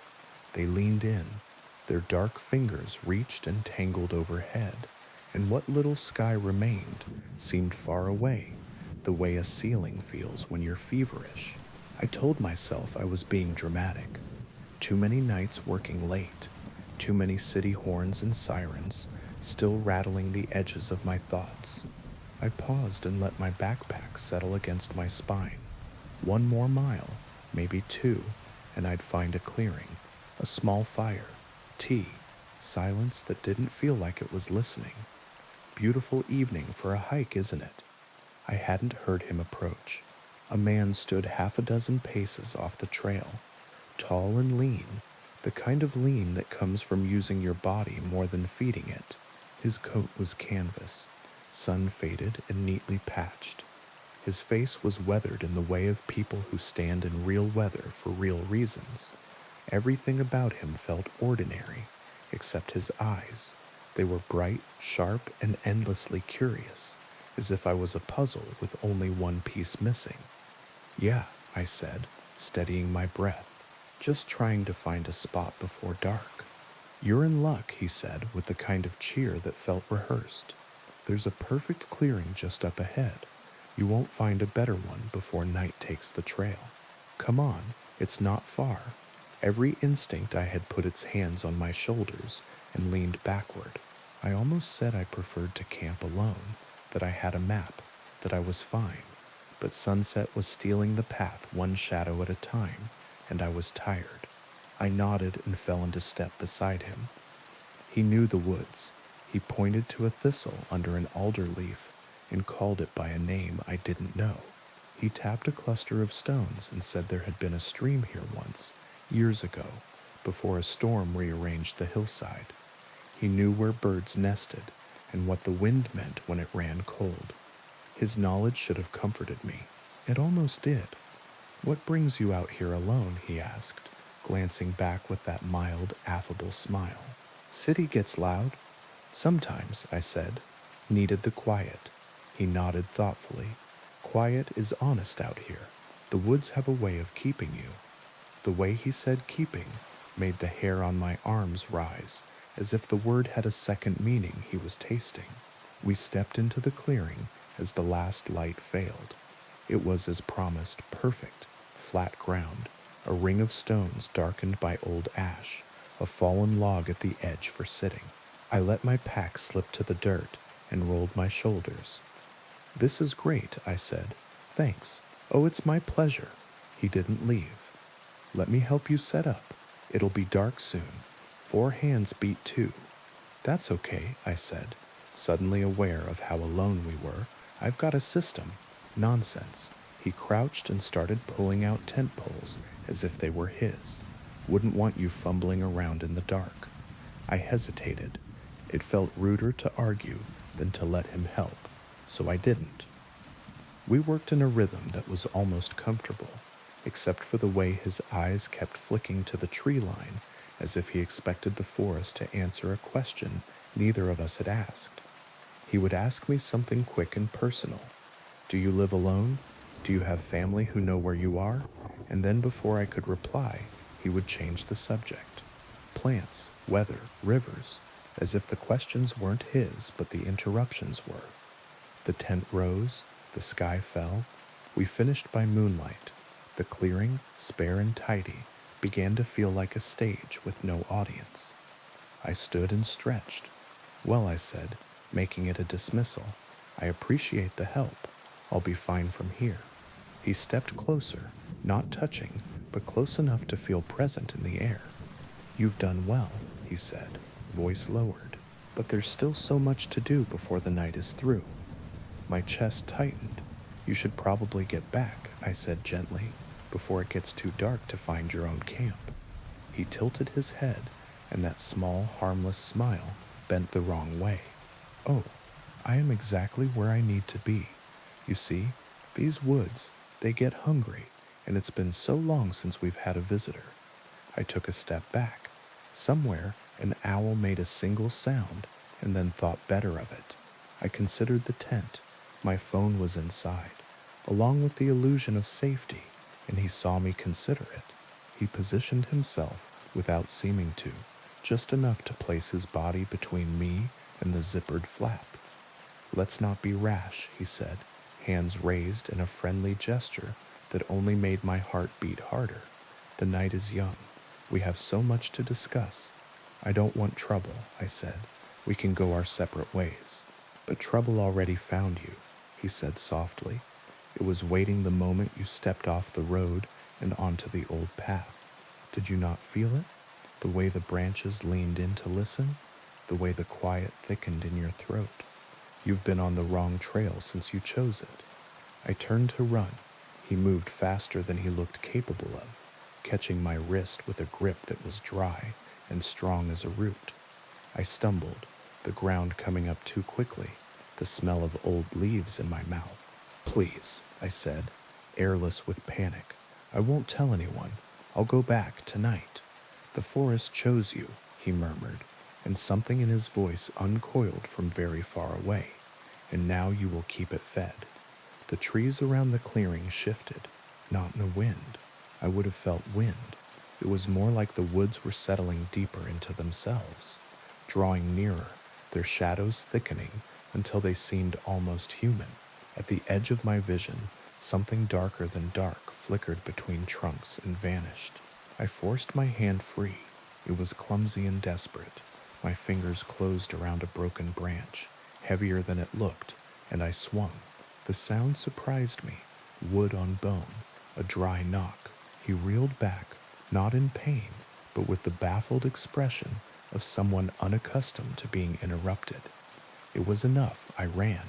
Branches whipped my face. The trail disappeared.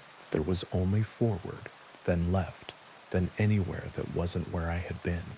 Behind me, the man's voice rose and fell, never quite shouting, always near enough to hear. The trees overlapped, the ground tilted, and slid in ways that didn't match how hills should behave. I ran until my breath became a knife and then farther. When I finally stopped, it was because my legs decided without me. I leaned against a trunk and tried to swallow my heartbeat. The moon had climbed, and its light lay shattered on the leaves. I listened for his steps, his voice, the crisp, casual questions he seemed to ask for somebody else. Nothing, just the layered quiet that lives in very old places. Then a twig spoke behind my left shoulder, very softly, footsteps, deliberate and patient. He wasn't calling anymore. He didn't need to. I pressed myself against the bark. I became smaller than myself. He would pass me. He had to. And I could turn and move and turn again until the trees forgot who I was. A hand clamped over my mouth. I tried to scream. The sound became a small, helpless noise in my throat. The hand was strong and reassuring in a way that made no sense. Shh, a voice breathed in my ear, very close and very calm. I'm trying to help you. It wasn't his voice. It was a woman's, quiet as water on stone. The hand loosened, but didn't leave. I turned my eyes without turning my head and saw a face near mine, pale in the moonlight, hair pulled back so it wouldn't catch on branches. There was a smudge of ash on her cheek, and her expression was alert, not afraid. "Can you walk silently?" she whispered. I nodded. She removed her hand and took my wrist this time, the way someone might guide a sleepwalker. We slid between trees like thoughts slipping between words. She didn't ask if I was okay. She didn't say it would be all right. Silence was the kindest thing she could have offered. We moved for a long time. The woods opened and closed. Once she stopped and crouched, palm pressed to the earth as if listening. She changed direction without explaining why, and I followed because explanation was a luxury and trust was oxygen. At last the trees parted in a thin oval, a clearing no wider than a small room. Symbols had been cut into the bark of the surrounding trunks, clean and careful, the grooves dark like old writing. In the center stood a stone broad and flat as a table, its surface carved with meandering lines that caught the moon and held it. "What is this place?" I whispered because whispering felt required, as if the clearing had rules even words had to obey. "The heart," she said, "and the tether." She stepped into the moonlight and looked older than her face.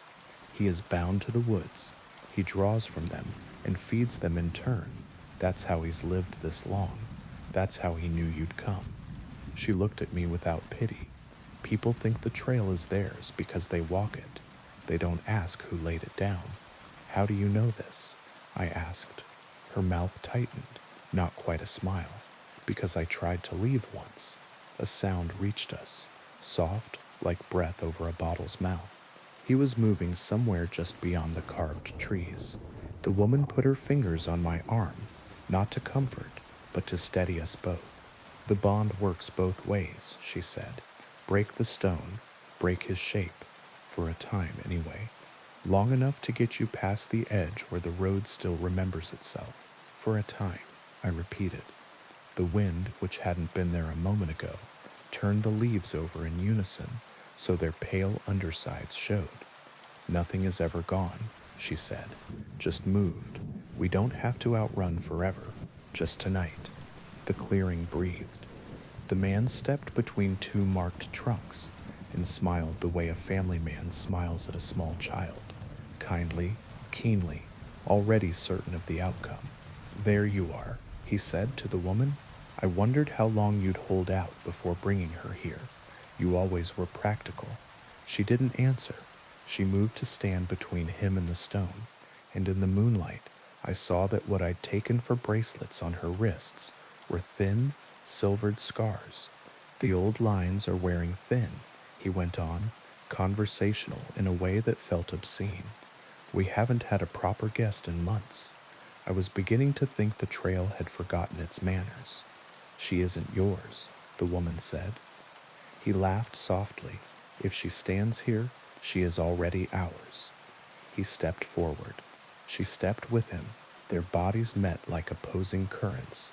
No flourish, No stalling, just sudden strength against strength that looked wrong coming from such ordinary frames. He was stronger. It showed in the small ways, the way her feet slid a fraction and his didn't, the way his smile did not change.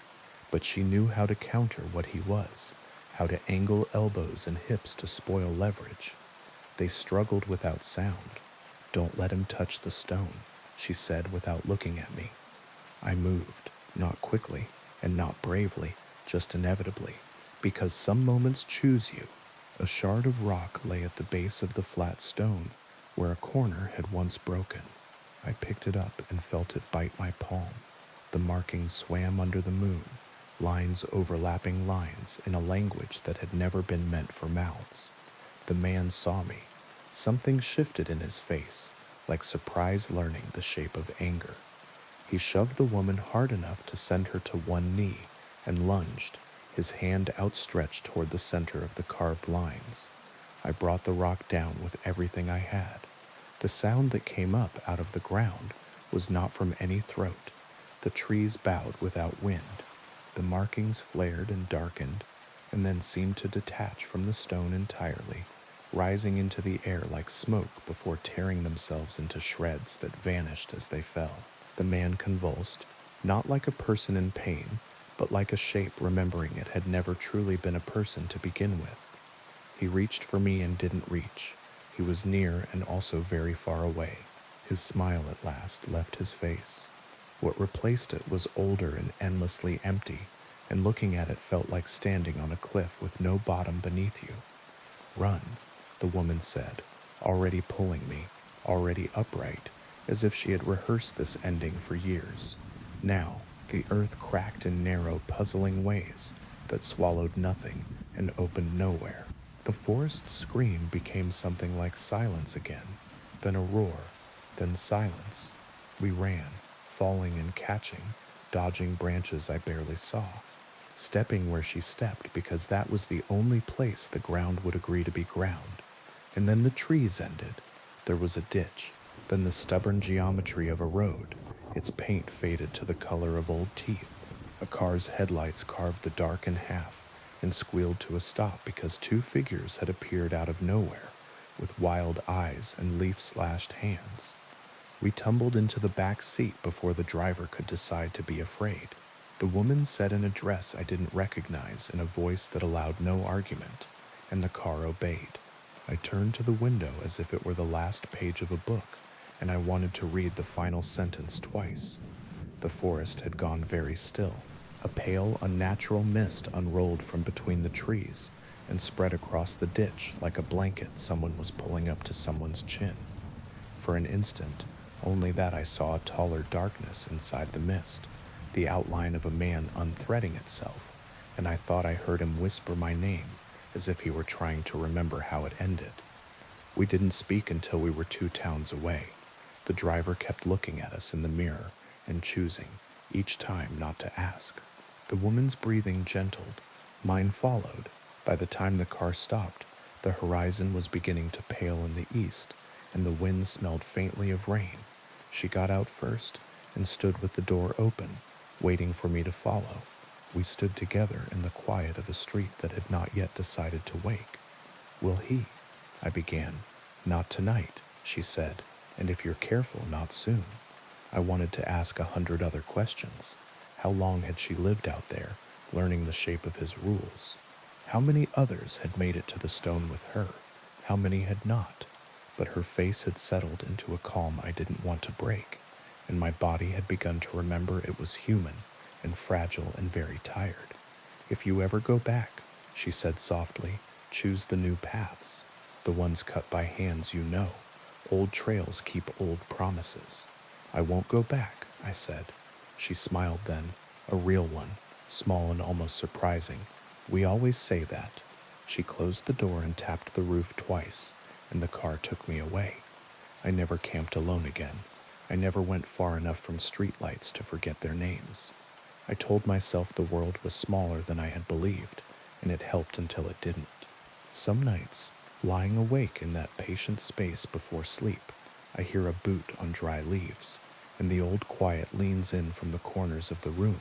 On those nights, I count the walls 1, 2, 3, 4, and I tell myself that a house is a promise with nails in it, and promises hold.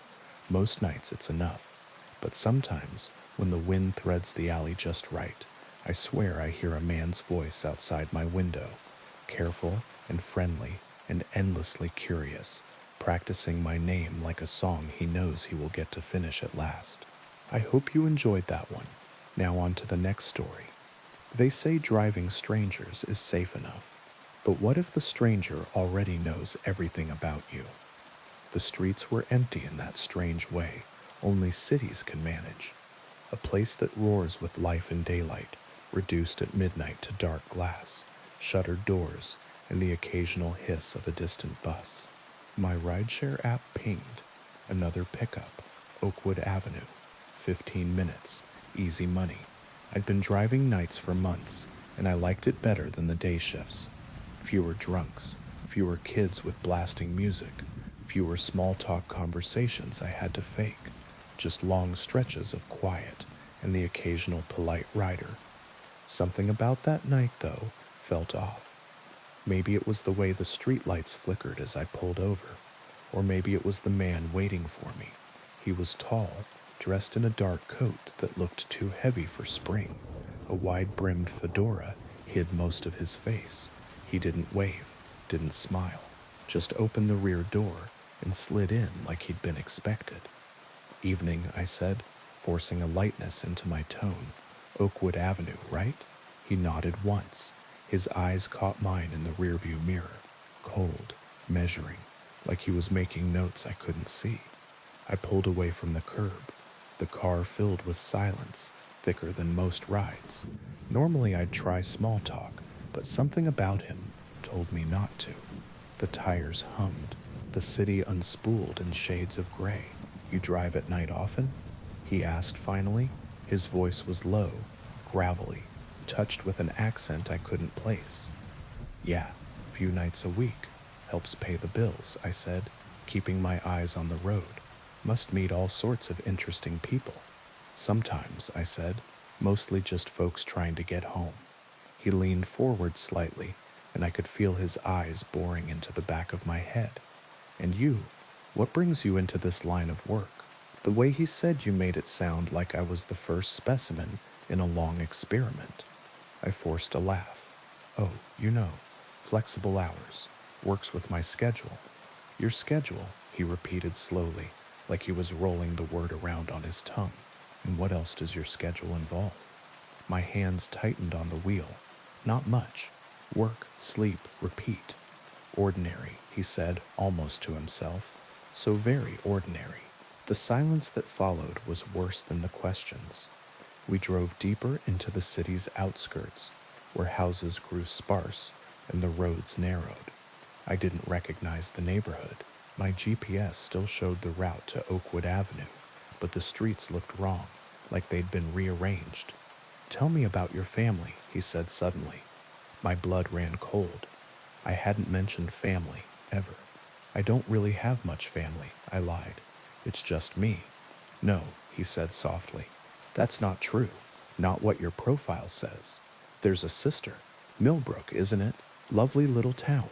My mouth went dry. My rideshare profile didn't list anything like that. Not my sister, not her town. My voice shook. You must have me confused with someone else. His chuckle filled the car, low and mocking. Oh, I don't think so, Sarah. The sound of my own name in his mouth made my heart skip. How do you? I began, but stopped. My instinct screamed. Don't give him more. Keep driving, he said. The friendliness in his tone had been replaced by steel. We're not finished yet. I flicked a glance in the mirror. He was watching me, his hand sliding inside his coat. My pulse spiked. I didn't want to know what he was reaching for. Without thinking, I slammed on the brakes. The car shrieked to a halt. The man lurched forward. I ripped my seatbelt loose, threw open the door, and bolted into the night. The street was unfamiliar. Houses crouched dark and silent. My shoes hammered pavement. Behind me, A car door slammed and footsteps followed. He was faster than I expected. His breathing never changed pace, steady, relentless. I darted between two buildings, my lungs burning. The night smelled of asphalt and rust. My foot caught an uneven crack, and I went down hard, palms and knees scraping. Before I could scramble up, a hand clamped around my ankle. I kicked wildly, screaming, but his grip was iron. He dragged me back with terrifying ease. In the pale light, his face loomed above me for the first time. His grin was manic, his eyes bright with a predator's glee. Now, now, he said, mock gentle. Running already? We were having such a lovely conversation. I twisted, desperate. What do you want from me? He tilted his head, studying me like a puzzle. I want to play a game. From his coat, he pulled a knife, long, curved. It caught the moonlight. My stomach dropped. It's simple, he said, crouching beside me. I ask questions. You answer truthfully. For every lie, he let the knife gleam closer to my skin. There are consequences. What if I refuse? I whispered. His grip tightened painfully. That's not an option. The game has already begun. He smiled. First question, why did you really start driving at night? I froze. The truth was embarrassing, vulnerable, but lying felt worse. I was avoiding someone, I admitted. An ex, he wouldn't leave me alone. I thought working nights would make it harder for him to find me. The man's smile widened. Honesty suits you. Next question, what's your greatest fear? My breath shook. Being helpless, I whispered, losing control of my own life. His eyes glinted. Interesting. And right now, how in control do you feel? Tears stung my eyes. Why are you doing this? Who are you? He leaned closer, his knife tracing the air above my arm. I know everything about you, Sarah. Your hopes, your fears, even your little secrets you thought no one saw. And what I want, he smiled a smile that belonged in no human mouth, is to see if you're worth keeping. My heart thundered. I had seconds, maybe. His questions weren't a game. They were a ritual. The way his voice lingered on words, the way the knife gleamed, the way the night felt heavier with every truth. He was feeding something, drawing it out of me. But if he needed me alive to keep playing, then maybe, just maybe, I had a chance. When he leaned closer, I jerked my knee upward, slamming it into his chest. He staggered, grip loosening just enough. I shoved him back and scrambled to my feet, sprinting into the dark. This time I didn't look back. I ran blind until the houses thickened again, until a main road opened in front of me. Headlights cut through the dark. I stumbled into the street, waving frantically. A car screeched to a halt, horn blaring. I threw myself against the door, gasping, begging. The driver's face was a blur of confusion and alarm. Behind me, the street stretched empty. The man was gone. The police never found him. My app showed no record of that ride. No pickup, no destination. As if the passenger had never existed. I deleted the app that night and never drove again. But sometimes when I walk home late, I hear footsteps behind me. Slow, steady, measured. And when I glance over my shoulder, I catch the flash of a fedora brim in the corner of my vision. Gone before I can be sure. If you ever drive alone at night, remember this. Not every passenger is a stranger. Some are already waiting for you. Now, on to the next story. There's a church on the hill with a saint who watches the town sleep. People say she's older than the church and younger than the hill. The hill came with the land, the church came with a donation, and the saint came with a story. They set her in a niche above the side door decades ago. Plaster over wood, paint tempered by a steady hand, a robe the blue of laundry sitting in a basin, a mouth small and determined, and the first thing she did was look like someone you knew. Her glass eyes had a film over them when I was a kid, which made adults talk lower in her shadow. At dusk, she seemed to see more of you. At midnight, if you went close and everyone does once, you could make out what was trapped under the gloss. Tiny irregularities, bubbles like seeds, the old way of making eyes fixed on a single forever gaze. My grandmother kept a key to the sacristy and sometimes brought me along to fill candles on Friday afternoons. It smelled of cold stone, and wax behaved better there. I loved the small hush behind the side door that felt like an apology for the big hush in the nave. One late winter day, the kind of afternoon that looks like it wants to be snow and can't quite, my grandmother kept the door propped while she hauled a box in, and in the exact moment the door was neither open nor shut, I watched the saint blink. Just once, a small correction, like dust had landed and the eye had taken care of it. Gran, I said. Hmm? She was counting votives the way saints count promises, seat of the pants and exact. She blinked. She does, sometimes, my grandmother said, and when I stared, she added gently, "You'll learn not to check on purpose." I tried not to. It's hard for a child not to. Years later, after my grandmother, after time had made the niche need repainting, after the church's roof had forgotten its job and then relearned it, after I had moved away and come back and moved away again and then came back for good, because towns do that to you. The saint's eyes were clearer. The glass had been cleaned by a restorer the parish had splurged for. The bubble glass was gone. New eyes, the kind that shine. It was only practical, Father Marco said when people complained that the new eyes made them nervous. Condensation gets behind the glaze. Mold. You want the Blessed Virgin with mold in her skull? She's not the Virgin, Mrs. Ansell said. She's Saint Dymphna, or Dorothea, or someone from the list we don't read. She knows our business. She doesn't need shine. Shine or not, she kept watch. The town had more cameras than saints now, but the saints saw the right things. She missed the loud fights and caught the quiet ones. She missed the tourist's photo and caught the 3 seconds after, when the tourist turned his phone away and looked at the hill like the hill had said his name. She missed the day we raised money for a new roof and caught the night a woman came to sit on the steps with a bag she did not open for a long time. I started sitting with the saint myself the year my father forgot how doors work. I'd walk him after supper because appetite gets tired before legs do.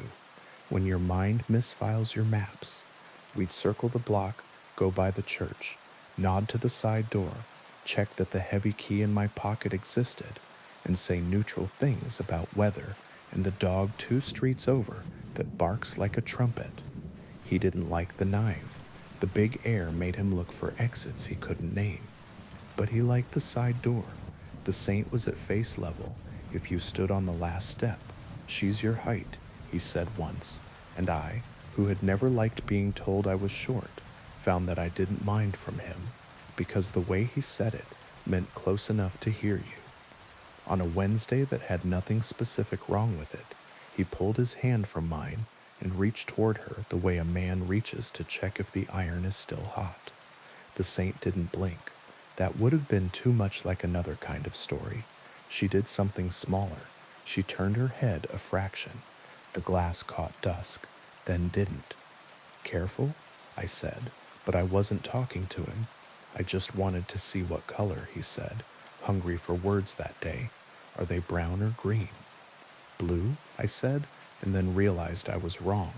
No, they're the kind that change. He looked up at her the way a child looks at a shelf and decides to climb. She knows, he said, satisfied, and I wished not for the first time that religion were as simple as the sentences we put in our own mouths. That night I woke at 3:12 and heard, no, felt the shift in the house that says a parent's feet have found an inappropriate route. I checked his room, empty. The front door hadn't been locked because he hated the idea of locked anything. I found him on the church steps with his coat misbuttoned and his breath in the air like a small, honest cloud. The saint's eyes shone. The town lay below, lights like coins thrown into a fountain too full. What did she say? I asked, hushing myself, because asking is good and answering breaks something. She asked if I remembered the tune. He said, then laughed, then touched his head, then said, "It's a walk, isn't it?" "It is." We walked home very slowly, so the tune would not get ahead of us. After he died, the saint was easier to look at. Grief can make you love statues, because they don't change except when they do.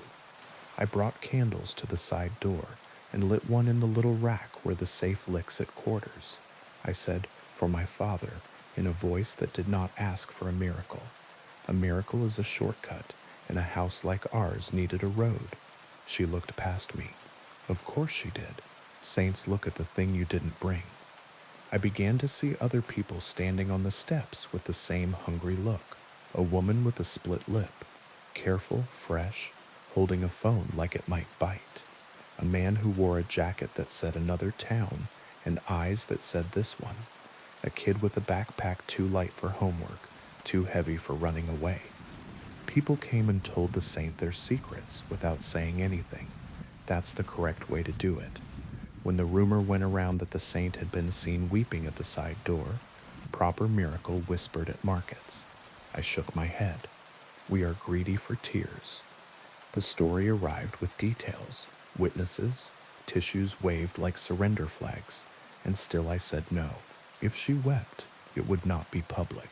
It would not make anyone's faith bigger than their town. Still, I began to carry a handkerchief folded in my coat pocket, the good linen one, because my grandmother would have done it that way, and if the saint needed a plain square of clean white to choose, I could pretend that was something I could offer. One evening after the early Mass, when the light in the nave remembers how to be gold, Father Marco asked if I could help carry boxes to the sacristy. He is older now, ladders, and he don't rhyme. We stood in that small hush where wax behaves and unwrapped a new set of beeswax pillars the bishop had sent because he felt guilt about something distant and expensive. "Do you think she blinks?" Father asked, not looking at me. "I know she does," I said. "I saw her as a child, and once again when my father was halfway out of the world." He nodded. "She's not Dymphna," he said, apropos of nothing except his own wrestling. The diocesan archivist found the original note from the donor. It says St. Lucia. "Eyes," I said, feeling slow and chastened. "Of course, she carries them on a plate, if you remember your gory holy cards," he said wryly. "She leaves the better ones where they're needed." We stood a moment. "Do you think that's why she watches the town?" I asked. "To take and give?" "Everyone's always taking and giving with saints," he said, kind and tired. "Perhaps she just watches so that someone is watching." There was a sound from the side door. Not the hinges, the quiet shifting of someone who has made a decision at last. Father and I glanced at each other and did not move, because the right kindness is to let some decisions be witnessed without help. Footsteps came and went. The door breathed and settled. The saint kept her eyes on the hill. It was the handkerchief that did it, in the end. A week later, wind sharp enough to strip paint from breath, I found a scrap of white cloth folded precisely on the bottom step, not damp though the stone was wet around it. My hand knew it before my head did, not mine. The linen was older and finer. The stitches on the edges were hands' work, not machines. In the center, the cloth bulged a little, as if it held a coin. I unfolded it, stupid, reverent. A small glass bead rolled into my palm, rounder than the saint's eyes, mottled with tiny bubbles like seeds in jam. I looked up. She watched. "It isn't an eye," I told myself aloud, because language keeps doors between things. It wasn't, not anatomically, but I knew what it meant when it was mine for a moment. Someone had come in the night with a need, and the saint had made a trade in symbols. Here is vision, leave me your fear. Here is clarity, leave me your lie. Here is the ability to look and not forget. Leave me the part of you that wants to. I wrapped the bead back in the linen and tucked it into the niche below her hands, where small offerings rest. The note folded like an airplane, the ring left like a relief, the dried bouquet that sticks around out of loyalty. Find who it's for, I said, ridiculous, and walked home with my hands in my pockets so I wouldn't touch my eyes by accident. News ran through town, not as gossip, but as startled gratitude. A girl who had fallen had the courage to say she had.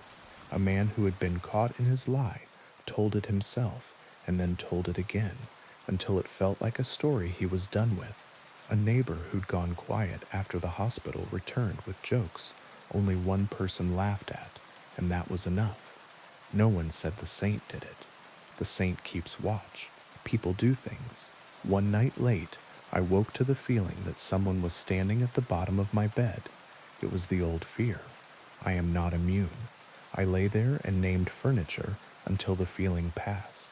In the morning, on my kitchen table, lay my grandmother's handkerchief, the one I carry, not the saint's, folded precisely, a small bulge at its center.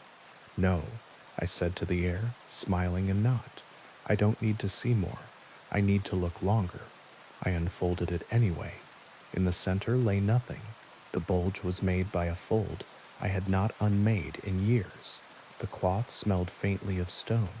At dusk, I took my empty handkerchief to the side door and tucked it into the niche. The saint's eyes shone the way clear glass shines. She looked at the hill. The town breathed. The bell's electric now, a recorded chime, told the hour once and no one minded. If you come by the church, ours or yours, don't look for tears. Look for the small corrections, the blink that knocks dust off a gaze, the fraction of a head turn that says, I see the thing you didn't bring. Bring a clean square of cloth anyway. Bring a promise to look longer and not louder. Bring a secret and the ability to keep it until keeping hurts. Saints are doors we set in walls because we forget how to open sky. Sometimes they hand us a key that isn't a key, and we pretend to understand because pretending keeps our feet where the stone is good. If she looks at you, don't ask for anything first. Say what my father said, happy as a child. It's a walk, isn't it?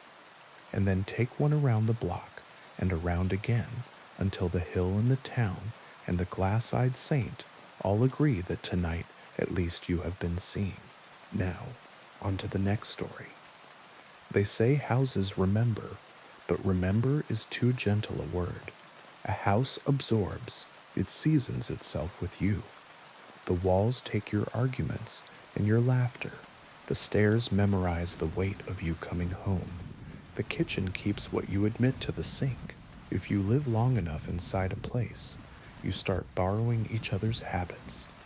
The house on Ashwood Lane had lived with too many people to be polite about it anymore. It stood on a corner that had lost its elm decades ago and never replaced it. 3 stories of narrow windows and a front porch too shallow for chairs. Its clapboards were repainted often enough that the paint's history made its own topography, ridges like lines in a palm. It had a plaque the realtor loved to point out. Below it, someone had scratched a second date with a nail, 1978, then crossed it out, then written 2002. I bought it because I needed rooms, and it was rooms. I did not require charm or lawns. I told myself the price was low because of a boiler that wanted attention, and because the inspector had shrugged when I asked about wiring and said, it works until it doesn't. In the kitchen, a built-in glass front cabinet tilted 1.5 degrees. In the entryway, a transom window stuck halfway open as if it had been mid-sci for years. The floors sloped together stubbornly toward the center of the house, as if the building were gathering itself for a point. I moved in on a Thursday with 4 friends and a rented truck and the kind of jokes people make when stairs push back. The house accepted the boxes with a patience it had learned from decades of boxes. It watched us without malice. It waited for us to leave. That first night, the bedroom door opened at 3:12 a.m. The room had been warm when I fell asleep. The air that came through the door had the temperature of hallways. A draft, I told myself. then wondered why drafts knock. I lay still, bare feet padded around the bed. Not heavy, not childlike either, a weight that didn't care to be categorized. I sat up. Nothing. I set my phone to video with the flash on and stared at the small screen until my eyes dried. The door moved a hair and settled. The hallway beyond held its breath. In the morning, small handprints smudged the wall opposite the bed. 4 fingers and a thumb, precise as stamps, the color of dust. I wiped them with vinegar and a cloth, as if the house were a counter. That evening, they were back, lower, as if the child had been standing on something earlier and didn't need it now. The neighbors did their duty: pies, advice, names. On the second afternoon, Mrs. Lang from the corner walked me around the block, pointed at gutters, at hedges that don't belong, at the sky when it does a certain thing before rain. When we came back by Ashwood, she paused on the sidewalk as if she weren't sure whether to take one more step. "You'll hear things," she said. "Don't answer questions you aren't asked." "What kind of things?" She made a small shape with her mouth that admitted the existence of a list and then closed it. "Open your windows in winter once in a while. Houses need to breathe. Same as people." She patted my arm as if I had delivered good news and crossed the street without looking. At night, the house breathed on its own. Heat ticked in the registers. The upstairs bath pipe shuddered with the ghost of water. Wood flexed. The sounds organized themselves. A woman humming in the kitchen. The tune unambitious. The hum a habit. A man pacing in the study. The way sound changes when it crosses a rug. A child racing down the upstairs hall and stopping at exactly the place where my bedroom door meets the casing. I did the ordinary exorcisms, salt across thresholds, because my grandmother had cheap white candles and sills for light shapes. A bell rung room to room because a friend had sworn it had helped during a bad year. The bell's note made a place in the air, and the air closed over it. The third week, a toy horse stood on the mantel. I hadn't put it there. It was wood, small enough for a child's pocket, varnish worn to a fondness, not antique store charming, necessary. I put it in a drawer. It reappeared on the mantel at noon. I threw it out. It was on the kitchen table when I woke from a nap, standing neatly on the seam where the leaves join. I set it on the porch railing facing the street. In the morning, it stood in the hallway at ankle height, and I almost broke my neck tripping over it. "Okay," I said aloud, "because compromise keeps the peace. You live here too." I put it back on the mantel, center, where the wood had a slight lighter place that suggested long occupation. The house softened around that. The humming grew fainter. The footsteps took up a gentler route. The handprints stayed, but moved with me room to room, as if the child were learning the new house by my tour. I learned the history the way you learn any complicated thing, by collecting small specific facts until they begin to stack into a structural truth. The town records listed owners who left suddenly. One family had defaulted 3 months after a baby's funeral. Another had sold at a loss right after a fire that never fully scorched a wall. An electrician's widow had signed the deed with a hand that made careful schoolteacher loops. She died in a smaller house across town 6 months later. In a microfilm of a 1931 paper, I found a 2-inch article. "Local girl drowns in well. Mother inconsolable." The address was mine. I avoided the well. It had a lid someone had secured with rope, and the rope was older than my parents' marriage. I left it older. It is one thing to know a house holds its old weather. It is another thing to wake in the study with a revolver in your hand. The barrel was cold and oiled. The weight was the kind of truth you can tell in the dark. I was not seated where I had fallen asleep. I had not come down the stairs. The chair knew me anyway. The clock that had not worked since I moved in ticked solemnly. A whisper behind my ear, that complicated space between house and head, said careful and kindly, "It doesn't hurt for long." I set the gun on the desk and stepped away. The wood moved under it. I blinked. The gun wasn't there. The desk had a small dent where a heavy thing had rested often. I called a friend and asked if she would sit in the kitchen with me a while. She arrived with bags and a loud laugh. The house met her like a dog that's good with children, but not men. After an hour, she frowned at her phone. "Do you hear a baby?" she asked. I lied, "Traffic." She nodded, relieved, and left before night, because somewhere in her body she knew I would ask, and something in the house would not let me. I stopped inviting anyone. The house grew pleased. The humming drew closer to the register I sleep in. Some nights I woke to the smell of bread baking, imaginary and exact. Some mornings the mirror blurred as if hate had exhaled on it. I wrote lists to convince myself I was living. Fix that one sash, oil the hinge, replace the 2 cracked tiles by the stove. I did the work. The list did not get shorter. The basement door locked when I walked by, not with the violence of a movie, with the patient click of a teacher closing a classroom, so you won't be distracted by what is outside. Once, late, I leaned against it and pressed my ear and heard a low conversation in a language I almost understood. The grain's complaint, the pipe's arithmetic, the soft cadence of concrete telling itself how to hold. The 3rd month, the house offered me mercy. It played me a memory that wasn't mine, but could be if I laid down my own, on the nursery floor, because I had begun to call it that. And what you name is yours. The rug rippled like heat over tar. A woman seated in the rocker, materialized from nothing, not like a ghost, but like a fact I had missed until now. Hair pinned, sleeves rolled, forearms pale from dishes, a child at her shoulder, doing that breathy, almost laugh babies do when milk is near. She looked up at me, irritated at the interruption, then softened, the way mothers soften when they decide you are tired, not malicious. She said, "You'll wake him."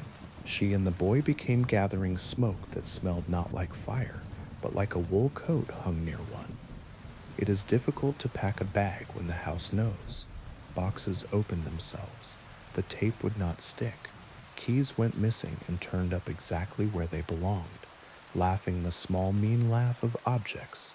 I threw 3 sweaters in a duffel and zipped it fast and found it empty. An hour later, and the sweaters folded in my drawers better than I ever fold. "Stop," I said into a corner, charming the shadow like wayward salt. "What do you want?" From every room at once. "Stay. Remember with us." The voices layered. The kitchen hummed. The study steps. A baby's delicious sigh. The ring of hammer on bracket. A dropped glass. The rise and fall of a fight a couple had had 100 times, and then decided not to have any more because they wanted to see a movie instead. The house had kept it all, and wanted me to shelve myself in that library. "You can keep it," I said. "You don't need me." "We keep what we are given," said the low voice that might have been the man at the desk or the house itself. "We require an indexer." For a week I wrote down everything that happened to me in the house, every small act and sound, and hid the pages where the walls could not eat them in my car, under the mat, at the bottom of a bag of rock salt on the porch. I read them aloud to myself in an ugly voice. I made my memories heavy in the air so they would belong to the air and not the plaster. When the house offered me old bread smell, I burned toast and cursed it. When it offered laughter in the room where I watched shows, I put on a documentary about bridges and let the narrator's soothing voice knit a scaffolding. 2 nights before I left, the well lid creaked, not because the rope failed, because courtesy. I went to the kitchen window and looked out across the scraggly yard and saw nothing. The lid returned to settled. The smell of wet stone came under the back door like a cat. I let the back door stay shut. I slept sitting up by the front door with my bag on my lap and every light on and my shoes on my feet. At 3:12, the bedroom door opened upstairs, even though no one was in the bed. Bare feet circled nothing. The stair treads counted something that was not me. I sat there until the light through the transom remembered morning. I left at noon with the help of 2 men who did not ask questions and did not look up. I did not lock the door. I left the toy horse on the mantel, centered. I told the house in a normal tone that I would not say goodbye. It likes closure too much, it would have used it. I stayed with a friend across town for 6 weeks. The first week, my sleep came back like a stray, skittish. Then, sure, the second week, I woke to the smell of bread and left the apartment and walked the block until it was gone. The third week, my phone recorded a voicemail of empty air from my own number, 4 full minutes of the sound a room makes when it is waiting. I deleted it with clean hands. Mrs. Lang watched my lights not burn and delivered gossip the house could not eat. The new buyers were a couple with money and a fondness for crown molding. They brought a designer. She lasted 4 days and left with a cough. The couple closed anyway and hired a contractor who shook his head and unshook it and began. A month later, at Lemon Light, an ambulance came, then left without its siren. Not dead, Mrs. Lang said softly on the phone, as if the house might be listening on both ends. Not his blood. I hired a lawyer to unwind the sale. I paid to get nothing back. Money is a ritual. The house respected it. On the last day, I went to pick up mail that had insisted on finding me there. The porch boards gave under me the way old bread does under a knife. The front room held its furniture-shaped air. The mantel, of course, held the horse. I didn't touch it. I set the mail on the floor. I said aloud into the corner of the ceiling, I lived here. I declined to be filed. The transom exhaled. The upstairs hall counted. The kitchen made the sound of a chair sliding back. A child's handprint smudged at knee height on the door frame, fresh as breath on glass. I pulled the door shut behind me. The lock clicked the way it does when a house locks you out of kindness. In my new apartment, flat floors, sullen radiator, windows that stick in summer, I keep nothing I would cry over losing. I buy bread at the bakery and hand the bag to the air. Here, if you want to smell it honestly. I keep a wooden horse in a drawer that has never opened itself. It is not the house's. I carved it badly. The varnish is uneven. I take it out sometimes and set it on the windowsill to look at the street. It looks pleased by cars.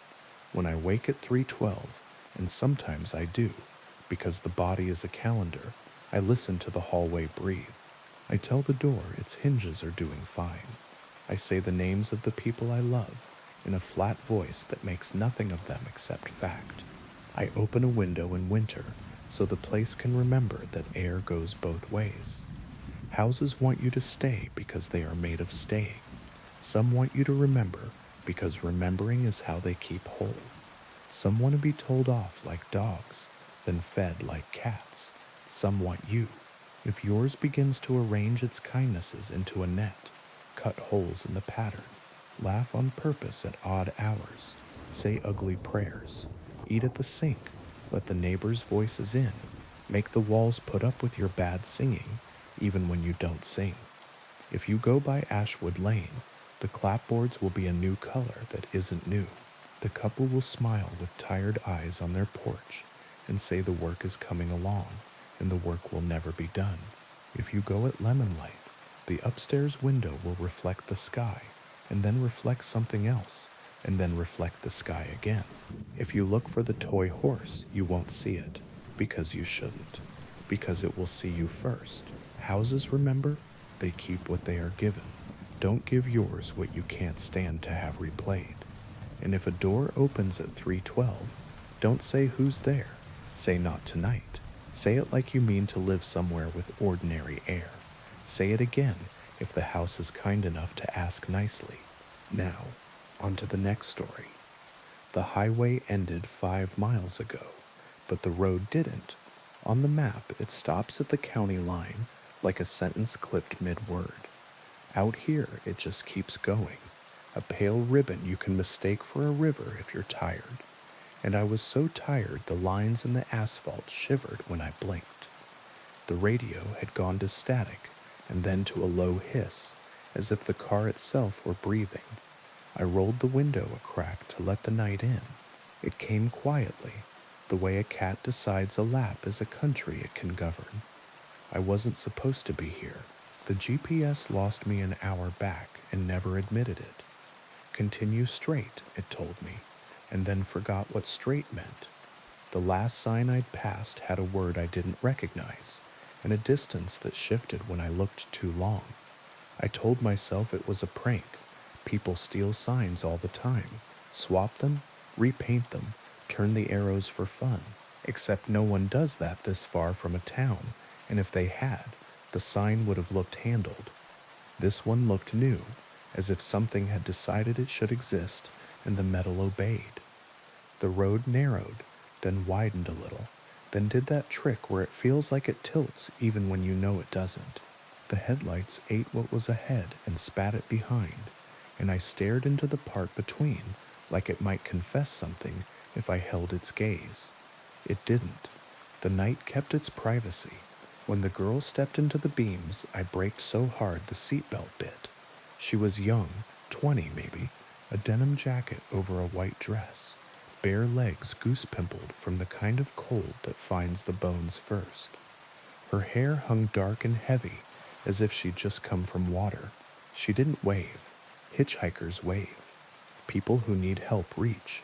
She simply stood there, one hand by her side, the other slightly raised, not to flag me down, but to keep her balance against something I couldn't see.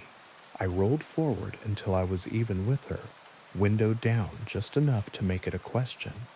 "You okay?" I asked because I am a person who tries to deserve the stories I tell about myself. Her eyes lifted slowly, not because she was weak, but because the night is a weight and she had been carrying it a while. "Can I sit?" she asked, calm, like asking for a glass of water. I unlocked the door. She got in and buckled up with careful fingers. The belt lay wrong across her chest for a second, and then remembered how to be a belt. "Where to?" I asked.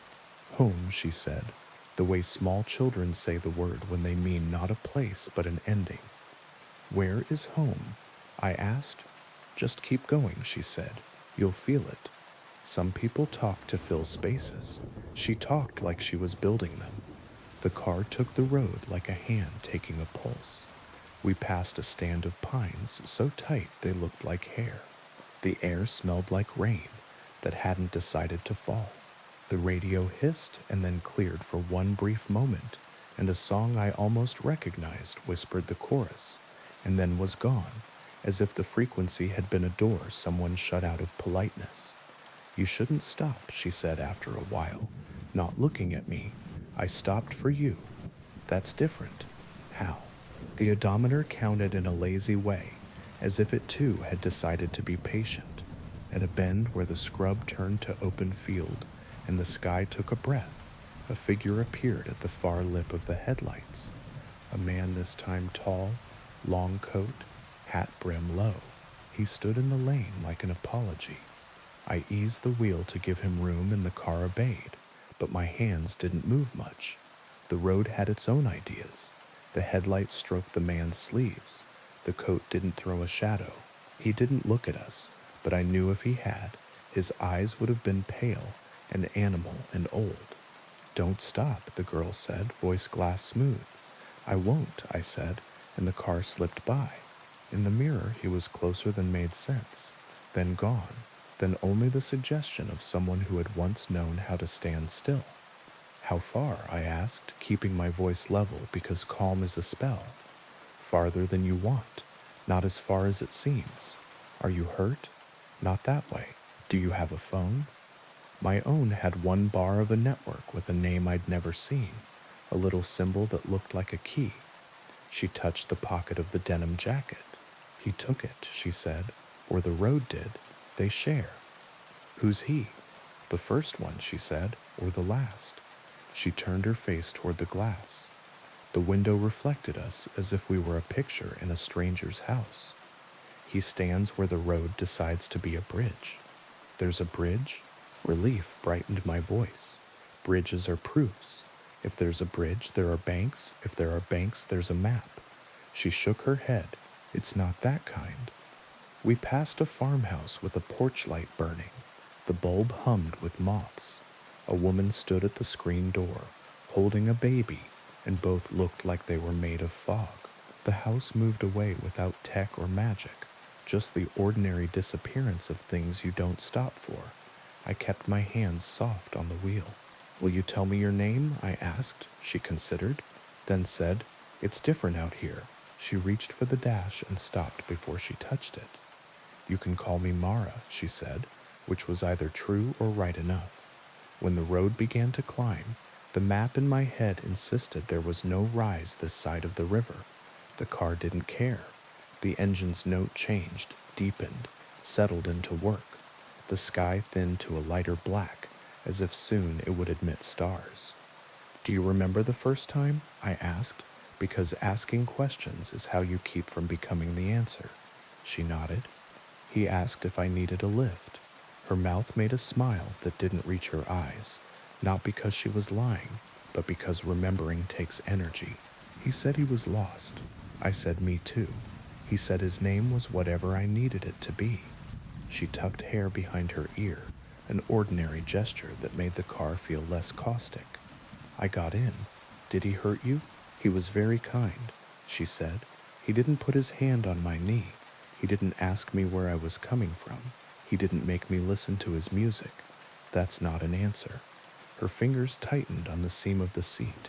"Kindness is a tool," she said softly. "You can make anything with it if you don't mind what it builds." "Did you get out?" I asked. "The door opened," she said. "I stepped onto the same road I'd stepped from, only it wasn't the same because now it knew me." Wind pressed its cheek against the car. The speedometer sat steady, needle at 53, the number you pick if you're pretending not to hurry. Dust rose under the tires and settled as if reconsidering. "How long have you been riding?" I asked. She tilted her head, listening to something beyond my hearing. "Since the county changed its name," she said. "Since the river lost its syllables. Since the first sign painter forgot how to spell home." "You look 20. Some roads are merciful that way," she said. "They keep you the shape you were when you made the wrong choice. It helps them tell the story right next time." We fell into a silence that wasn't empty. The car's interior made small sounds, the whir of a vent, the tick of a cooling thing that shouldn't be cooling yet, the thin creak in the steering column I had been telling myself to get checked. The night outside offered insects and small private choruses. Somewhere far off, a coyote set its name to the field, and the field did not disagree. We topped the rise, and the road became a long, straight line, as clean as an oath. In the very center, a shape lay across both lanes like a gift you didn't order. I slowed, habit refusing to yield to instruction. "Don't stop," Mara said, sharper now. "What is it?" "Someone's reason," she said. "It will be very convincing." I rolled closer. Bags? A tarp? No. 4 cardboard boxes stacked, each one labeled in thick black marker.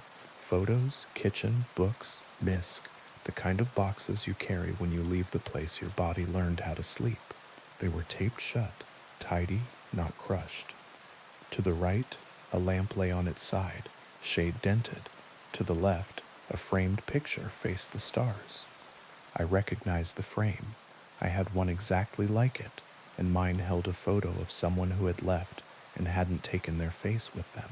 The boxes were exactly the kind a person can't drive past. I pressed the brake again, not hard, a breath. "Don't," Mara whispered, and a second voice, very far away and very close, whispered with her, the voice that lives behind your ear and knows the size of all your nearly. I passed. The boxes slid under the grill and then were not there, and the mirror showed only road and a lamp that wasn't, and stars that were not ready to be stars yet. My hands shook. I wasn't proud. I was alive in a way that tastes like metal. "What happens if you stop?" I asked. "You get out," she said. "You carry the boxes to the shoulder. You pick up the frame and wipe the glass with your sleeve. You tell yourself you'll be quick. And then, you are," she said, "and also you never are again." The road bent gently left, and then made a right that wasn't on any map. I followed.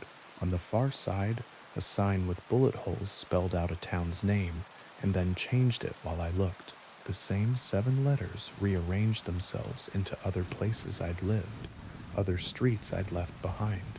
I drove through them all in an instant and felt my stomach lurch like falling off a curb. You swear wasn't there before? Home? I asked. Closer, she said, and somehow her voice made the word farther. We passed a little chapel with a bell that rang once even though no one stood within. The sound didn't fade. It folded. We passed a service station where the price on the sign made no sense in any century.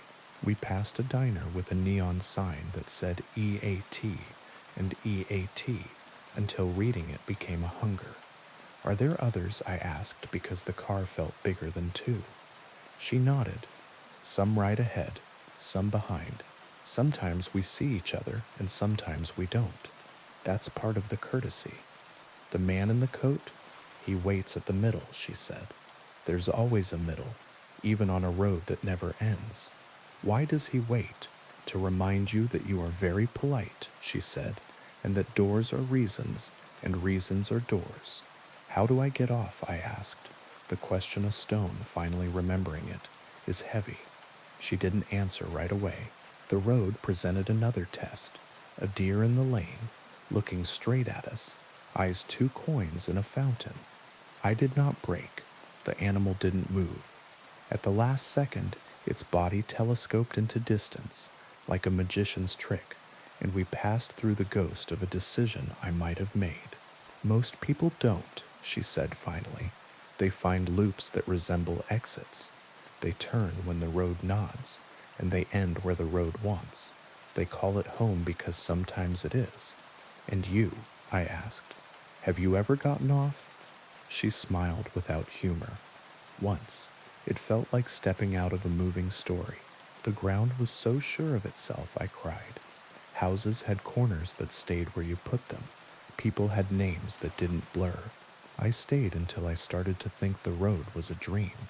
Then I woke up in the passenger seat again, with my hand on a belt that didn't fit.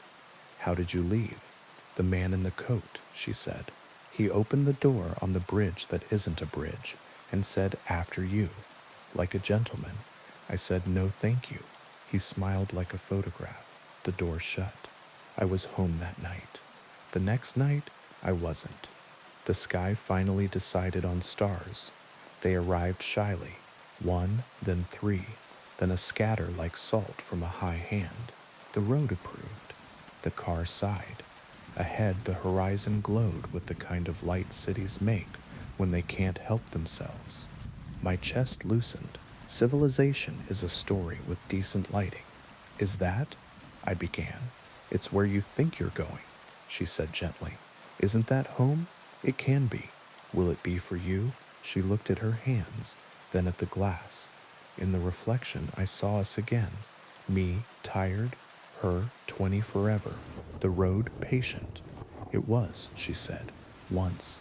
As we drew nearer, the glow did what glows do on this road. It stepped back. The closer we came, the farther it moved. Always at a respectful distance, like a cat that will let you pet it, but will run if you try to pick it up. I laughed, less because it was funny than because my body needed to choose between laughter and the other thing. I could turn around, I said. You could, she agreed. What would happen? You would meet us coming the other way. The radio cleared again, a different song this time, older, with a voice like polished wood. I reached to turn the volume up. The knob turned itself down. When I took my hand away, the volume went to a perfect level and stayed.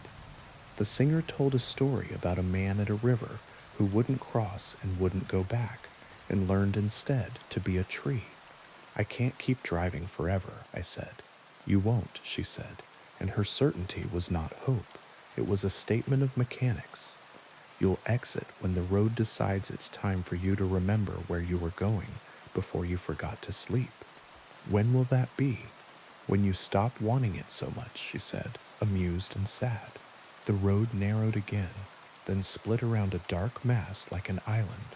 As we passed, the beams lit it, a bridge with rails and trusses and all the language of bridges, only smashed. The end jutted into nothing. The beginning rose from nowhere. In the center, on a span that didn't exist, a man in a coat stood and tipped his hat like a joke, whose timing he'd practiced. Don't, Mara began.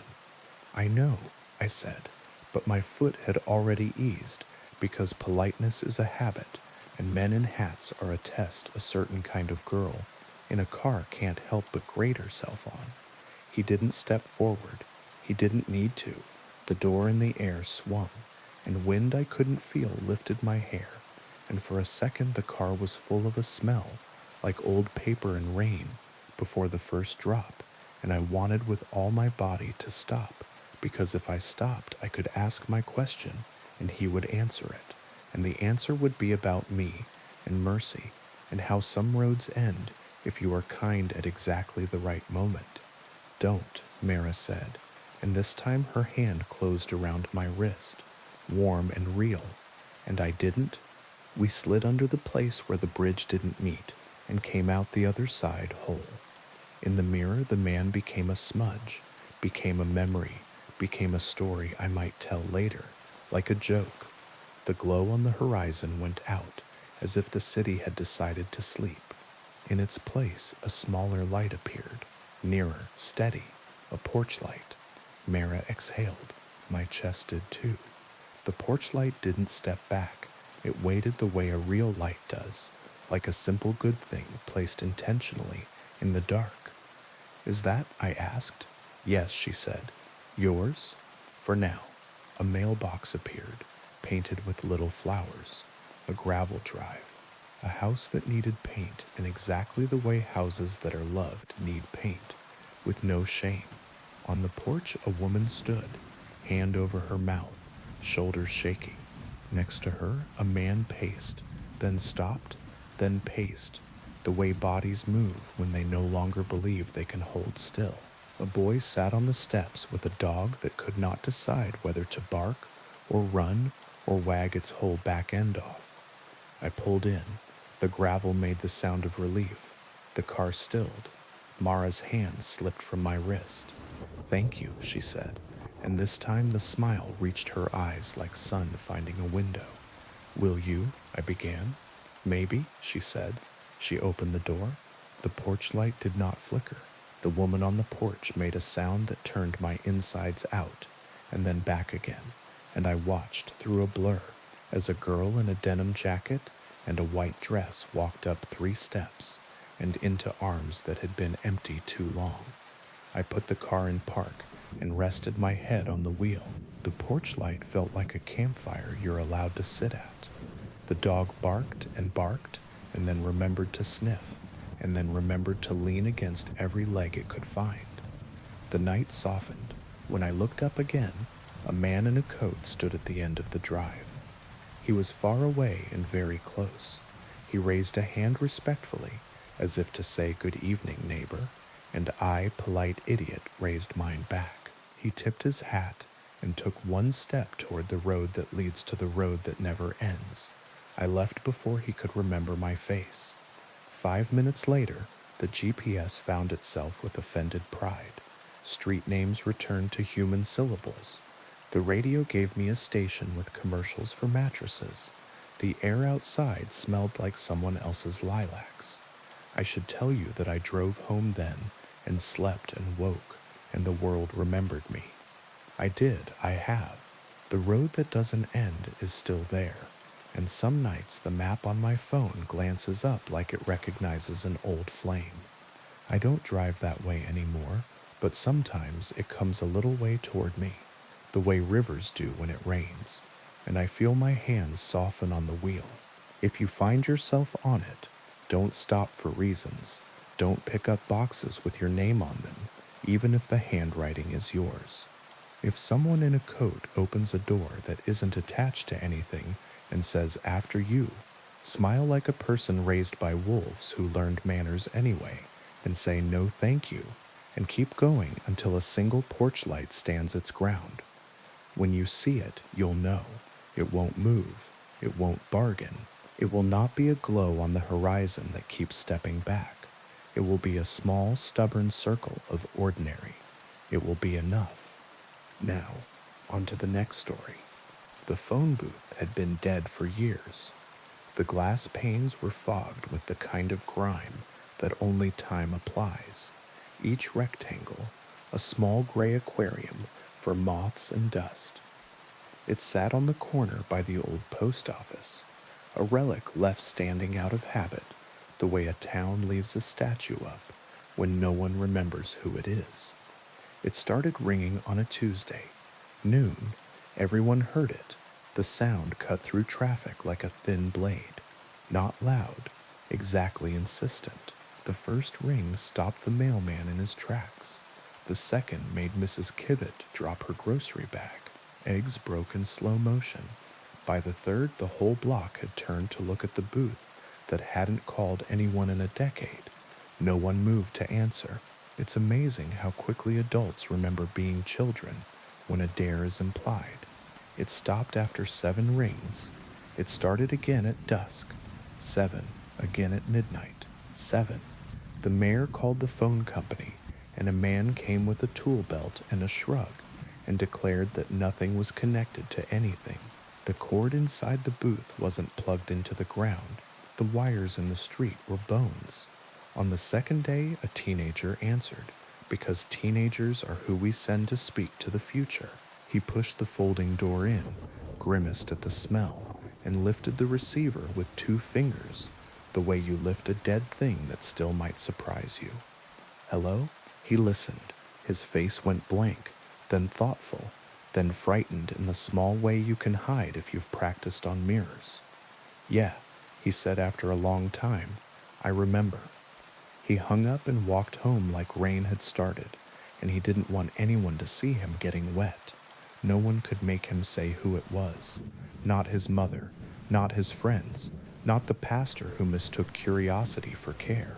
He changed his route to school to avoid the corner. On the third day, the booth rang at 7 minutes past 7 in the morning. Mr. Rosario, who has not been late to the hardware store in 30 years, stepped inside and picked up. Hola, he said cautiously. He listened. He said nothing else for a very long while. Tears rolled down his face into his mustache. He laughed once, the bad kind, the kind you make when you want to be polite to a pain that is visiting. When he hung up, he placed his forehead against the glass pane as if it were a cool hand. It was my mother. He told no one and everyone. She asked where I put her red scarf. She was always losing it. His mother has been dead since I was a child. After that, answering became a ritual. Not everyone did it. Some kept a wide berth, as if the booth were a stray dog that might bite. Others waited for the ring like church bells, hoping their name was in its mouth. It always rang 7 times, and if you weren't inside by the 6th, the door would stick on the 7th in a way that felt personal. It never called the same person twice. When it rang for me, the light was doing that late afternoon trick where it turns polite. I was walking home with a bag of flour and a lemon because pie is a spell you can cast on a house to make it remember happiness. The first ring reached into my chest and plucked the string that runs from childhood to the place where I store things I mean to forgive myself for someday. The second ring made me cross the street. By the third, I was at the door. By the fourth, I was inside, smelling the booth's old breath. I lifted the receiver on the 5th and said the thing you say when you don't know who you're about to be. Hello? A pause that wasn't silence. Air moving in a room I couldn't see. Hey kid, said my brother. He has been dead 5 years. The sound of his voice was a chair pushed back from a table, footsteps in a hallway you know by heart. I sat without meaning to. The booth did not have a chair. I just found myself lower, knees aching pleasantly. Where are you? I asked because grief trains you to ask useless questions. He laughed the old way, a little higher on the tail, as if gladness were something you could temper. Wrong end of the line, he said, but the line is thin tonight. I closed my eyes. The lemon in my bag pressed a small sun into my thigh. "What's it like?" I asked, because people do. "Like taking off boots you wore too long," he said. "Like remembering a name took too much effort, and now you don't need names. Like walking in a house without corners." I put my head against the glass, against the town, against the day trying to be ordinary. "Why the phone?" I asked. "The living need doors," he said gently. "We don't, but we remember how to knock." We talked the way people talk in kitchens at the ends of parties, when the good plates are stacked and the last song on the playlist has been replayed 3 times because no one wants to go home. He asked about our father's stubborn knee. I asked about the dog that carried his shoe for a week after the funeral. He apologized for the last fight over nothing. I apologized for not calling back the day before the accident, as if the day before any accident were a place you could live indefinitely if you bought the right map. "How long?" I asked when the booth's air changed. A subtle thing like weather rearranging its furniture. 7 minutes, he said. "The line learns you, and then it forgets you. That's its kindness." "What do you need?" I asked, because love likes errands. He thought, or seemed to. Perhaps he wanted to comfort me with the shape of thinking. "Hide the red scarf," he said, and laughed when I made the confused sound he must have expected. "Sorry, not yours. I'm borrowing someone's ending." He shifted, and I heard the sound of a chair in a room I will never see. "Live where your kindness doesn't exhaust you," he said. "Stop answering numbers you don't recognize unless you want to. Lock the door to the room that hurts and open it once a year with cake." "I don't bake enough," I said. "You're holding flour and a lemon," he said, and I could see him grin even with my eyes shut. "You're doing fine." The line thinned. I felt it in the bones of the booth. "I have to go," he said, and the words didn't wound. They just were. "Answer for someone else if you can," he added. "Sometimes the number's wrong." The click when he left the line was small and decent. The receiver was heavier when it held no one. I stepped out into a town that looked exactly the same, and wasn't. The mailman waved. The mayor pretended this wasn't happening. A child pressed both hands to the glass and left perfect prints. The booth rang for months. The stories braided themselves through the town's days. A widow spoke to a daughter who had never lived to turn 12. A gambler refused to pick up and then ran 4 blocks on the 7th ring and found the door stuck and wept in a way that made forgiveness feel like a thing the air could do. The pastor answered once and said nothing after, which is how I knew the call was for him and not for his congregation. One night it rang, and no one was near. The sound bounced off the post office, off the closed bakery, off the statue whose name we'd forgotten. I ran because pie crust can wait, and grief has never been patient. I pulled the door, lifted the receiver, and said hello to buy time. A woman spoke, a voice I didn't know. She said a name that wasn't mine, syllables soft as a lullaby. I told her she had the wrong number. She laughed like turning a page. "No," she said, "just the wrong hands." And then she asked, "Is he there? The boy with the blue jacket and the bad haircut?" I looked up. Across the square, a kid in a blue jacket hovered, halfway between leaving and staying. He'd been circling the booth for days, waiting for the ring to forgive him for not being brave. I waved him in. He frowned, wary. "It's for you," I mouthed. He came, shoulders hunched against a weather that wasn't weather, and I handed him the receiver, the way you hand a bride a bouquet, and hope she remembers what hands were for. He said, "Mom," and folded up like paper. After that, I started going on the hour, not because I wanted another call. My brother's 7 minutes were sufficient for a lifetime, but because the booth had become for our town a hinge. We gathered near it the way people gather near fires they pretend are incidental. We kept a list, not of who had answered, but of who shouldn't have to do it alone. Teenagers, Mr. Rosario, the woman who sells shoes but never tries them on, When the phone company finally sent a crew to remove the booth, complaints from up the chain about liability and vandalism and the threat of rust, the mayor signed the order and then pretended he hadn't. The crew came with wrenches and a truck. The first man touched the door and stepped back with tears in his eyes. The second man made a call from his cell to no one and cried too. They left the booth standing. Paperwork got lost. Rust was patient. The town was more so. It rings less now. The line, I think, has learned our names the way old songs do and doesn't need to practice as much. When it does ring, someone answers. Sometimes it's for the air and not for the hand, and we hang up gently. Sometimes it's for the wrong person, and we pass the receiver until the voice on the other end sighs, relieved, and begins. If you hear it, don't be afraid of the glass or the grime or the way your reflection looks like someone you owe. Step inside, close the little door behind you. Say hello like you mean it, because you do. Don't ask too many questions. Let the voice choose the shape of the 7 minutes. When it's time to go, you'll hear it in the line and in your ribs. And when you hang up, go buy flour and a lemon. Bake a pie for the room that hurts. Lock it and visit once a year with cake and a fork.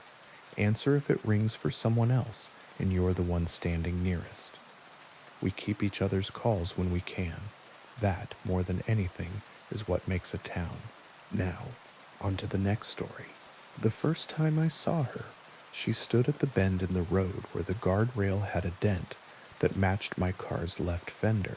Not because I had hit it, I never have, but because after a while, you begin to recognize the shapes your life might make if you stopped paying attention. Her dress was white and wrong for the weather. The fog made lace of the headlights, and her hair lay flat against her skull in that soaked way that means the cold has decided the shape of you.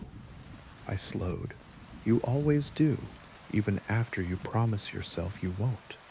She didn't wave. The ones who wave want something you can give. Phones, rides, cigarettes. The ones who don't want something you don't own. I rolled the window down an inch. You okay? I asked, because there are things you say even when you know they are not the right questions.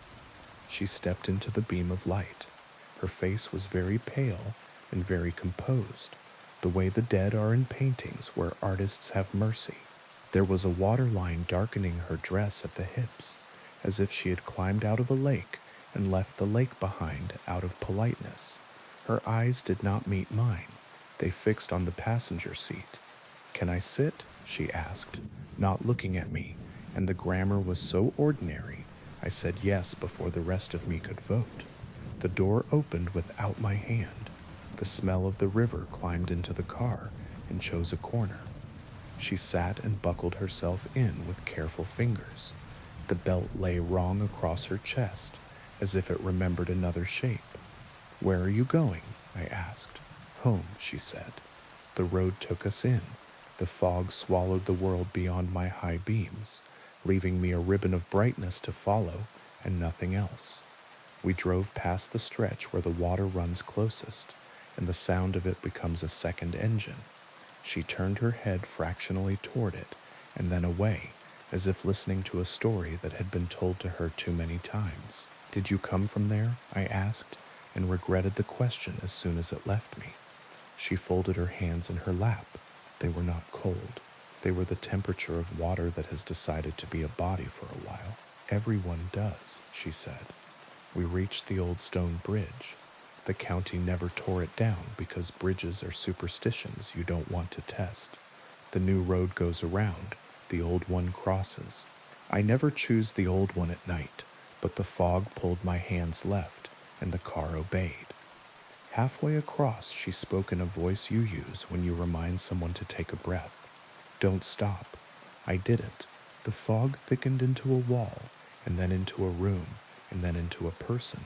A woman stood in the lane ahead, dress whiter than fog, mouth open in a sound I could not hear, because hearing is not the only way to understand. My passenger reached out, and laid her hand lightly on my wrist. The car did not slow. The woman blurred, as if my headlights had learned mercy. We passed through the place where she stood, and the engine did not falter, and the fog behind us closed its mouth. At the far side of the bridge, the passenger exhaled for the first time. It sounded like a tide changing its mind. "Thank you," she said. "For what?" "For not stopping." "Where is home?" I asked. She smiled then.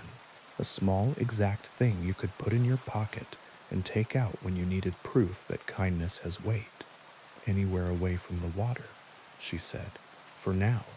The houses returned in cautious clusters. Streetlights remembered themselves. She touched the window with the back of her fingers, as if feeling for a seam. "Here is fine," she said, at a corner with no house. And I pulled over because it's easier than asking for reasons you won't understand. She unbuckled. The seat beside me grew lighter. "Will I see you again?" I asked before I could stop wanting the answer. She looked at the empty passenger seat and not at me. "If you stop," she said. And then the door opened and closed, and nobody stood outside, and the smell of the river gathered itself up and left through the vents. I drove home the long way. I washed my face and did not look into the corners of the mirror. I slept badly and woke with my hands aching from gripping the wheel too long. The next night I took the new road. The fog found me anyway. At the bend with the dent in the rail, she stood exactly where the light likes faces. I rolled my window down an inch, as if I could reduce the size of the question by being careful.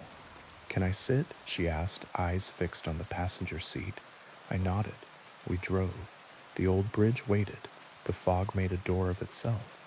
A woman stood inside the door. My passenger's hand found my wrist without looking. We didn't stop. On the far side, she said thank you, like a child practicing a word her mother taught her. "How long will you ride with me?" I asked. "Until you forget," she said. "Forget what?" "That the road is not a river." We passed the corner where she had vanished the night before. "Here," she said again, and her smile was the same exact shape as yesterday's. She left. I drove on. The smell of the river stayed longer this time, like a friend who has decided to be rude because leaving is hard.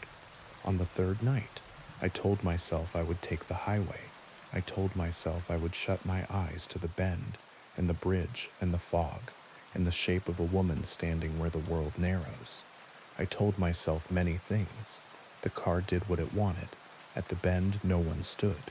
I felt relief like thirst. At the bridge, the fog leaned in. A woman waited in the lane, dress a white that contains all the other colors. I gripped the wheel and did not slow because I had learned a rule, and rules save lives until they don't. Then I saw her, not on the bridge, but reflected in my windshield, like a ceiling fan you only notice when it stops. My passenger sat beside me, hand on my wrist, eyes on the road. Only she wasn't there. The seat was empty. The belt lay unused. Her hand weighed my wrist and did not. "Don't stop," she said from nowhere you could name. I didn't. We crossed. On the far side, the word "thank you" arrived in the car and landed in the seat like a coin. The fog thinned. The houses returned. At the corner with no house, the door opened and closed for no one at all. On the fourth night, the river came to my street. The asphalt smelled of old water. The drains muttered to themselves. I stood at my window and watched the reflection of a white dress move across the glass where the room behind me should be. It didn't look at me. It looked at the passenger seat. I don't take the bridge anymore. I don't take the new road either. Some nights I don't take roads at all. I walk until the city runs out of places to be, and then I stand very still and try to remember the weight of a hand that may have been mine. If you are driving late and the fog makes doors where there should be air, and a woman asks to sit without looking at you, say yes. Keep the window cracked just enough to let manners in. And when the lane ahead narrows into a room with a mouth, don't stop. Not for the first figure, not for the second, not even for the version of you that stands in the road and begs you to open your own door. Some passengers you carry until you forget. Some roads are rivers when you aren't looking. Some nights, kindness is the only bridge that holds. And if she asks where home is, say anywhere away from the water. For now, Story 6. They called it the Swallowing Lake. Not in brochures, not in any official way. On maps, it had a colonial name that sat on it like a borrowed coat. But the locals called it what it did, the way you name a dog after its worst habit. The lake ate, not quickly, not with violence, with patience. A canoe would slip from its tie and drift toward the center, and then not be a canoe anymore by morning. A buoy would slide a foot down its rope each day until the rope had no slack left, and then somehow found more. The dock had teeth marks in it if you went out at dawn and dared to look closely. Little semicircles chewed into the wet wood where the water had lifted itself and tested what the world was made of. We rented the cabin because it was cheap and because grief makes bad bargains. My brother said the quiet would help. I said quiet is a mirror and we're not ready to see ourselves yet. We went anyway because you go toward water when you don't know what else to do. The first night, the lake knocked politely at the shore. The sound was almost words. We ignored it, the way you ignore a neighbor who wants to talk about weather. You can see yourself. In the morning, our footprints from the night before had softened. By noon, they were gone. The beach smoothed into a blank page. My brother said wind. I said of course. On the second night, a shape drifted in from the middle distance. A tree, we thought. Deadfall loosed from someplace upstream. It came closer without coming closer. The lake is good at that.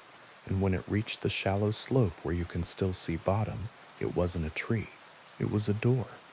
Red paint flaked from it, in the way old barns peel. No hinges, no handle.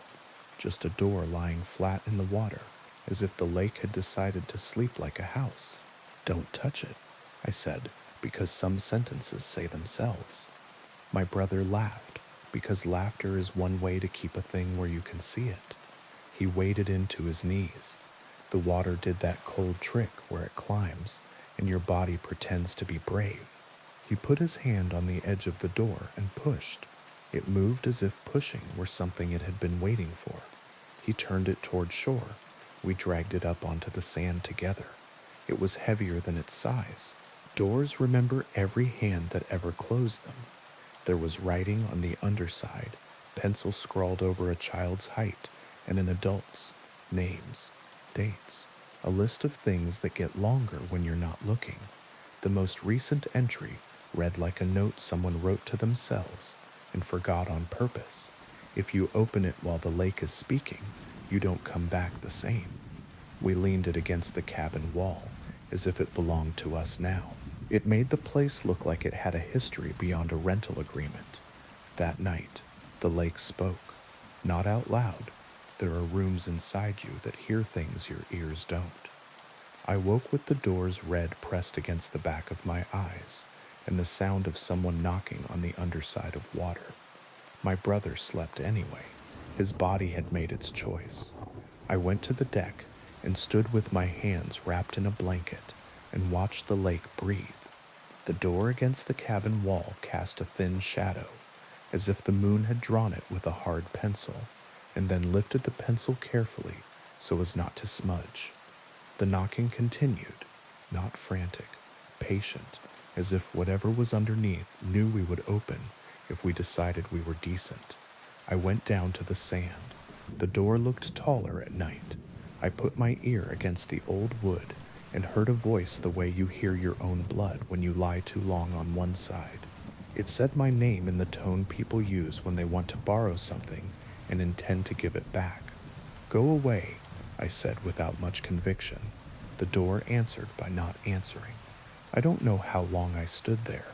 The lake's edge crept an inch up the sand, and then two, and then stopped. Good manners again, as if to say, I won't come farther unless invited. At dawn, my brother came down with 2 mugs and tried to hand me warmth I could not hold. We're leaving today, he said, and I nodded because that is the shape a promise makes when it isn't sure it can be kept. We carried the door back to the water together. It floated as if it had been relieved of duty.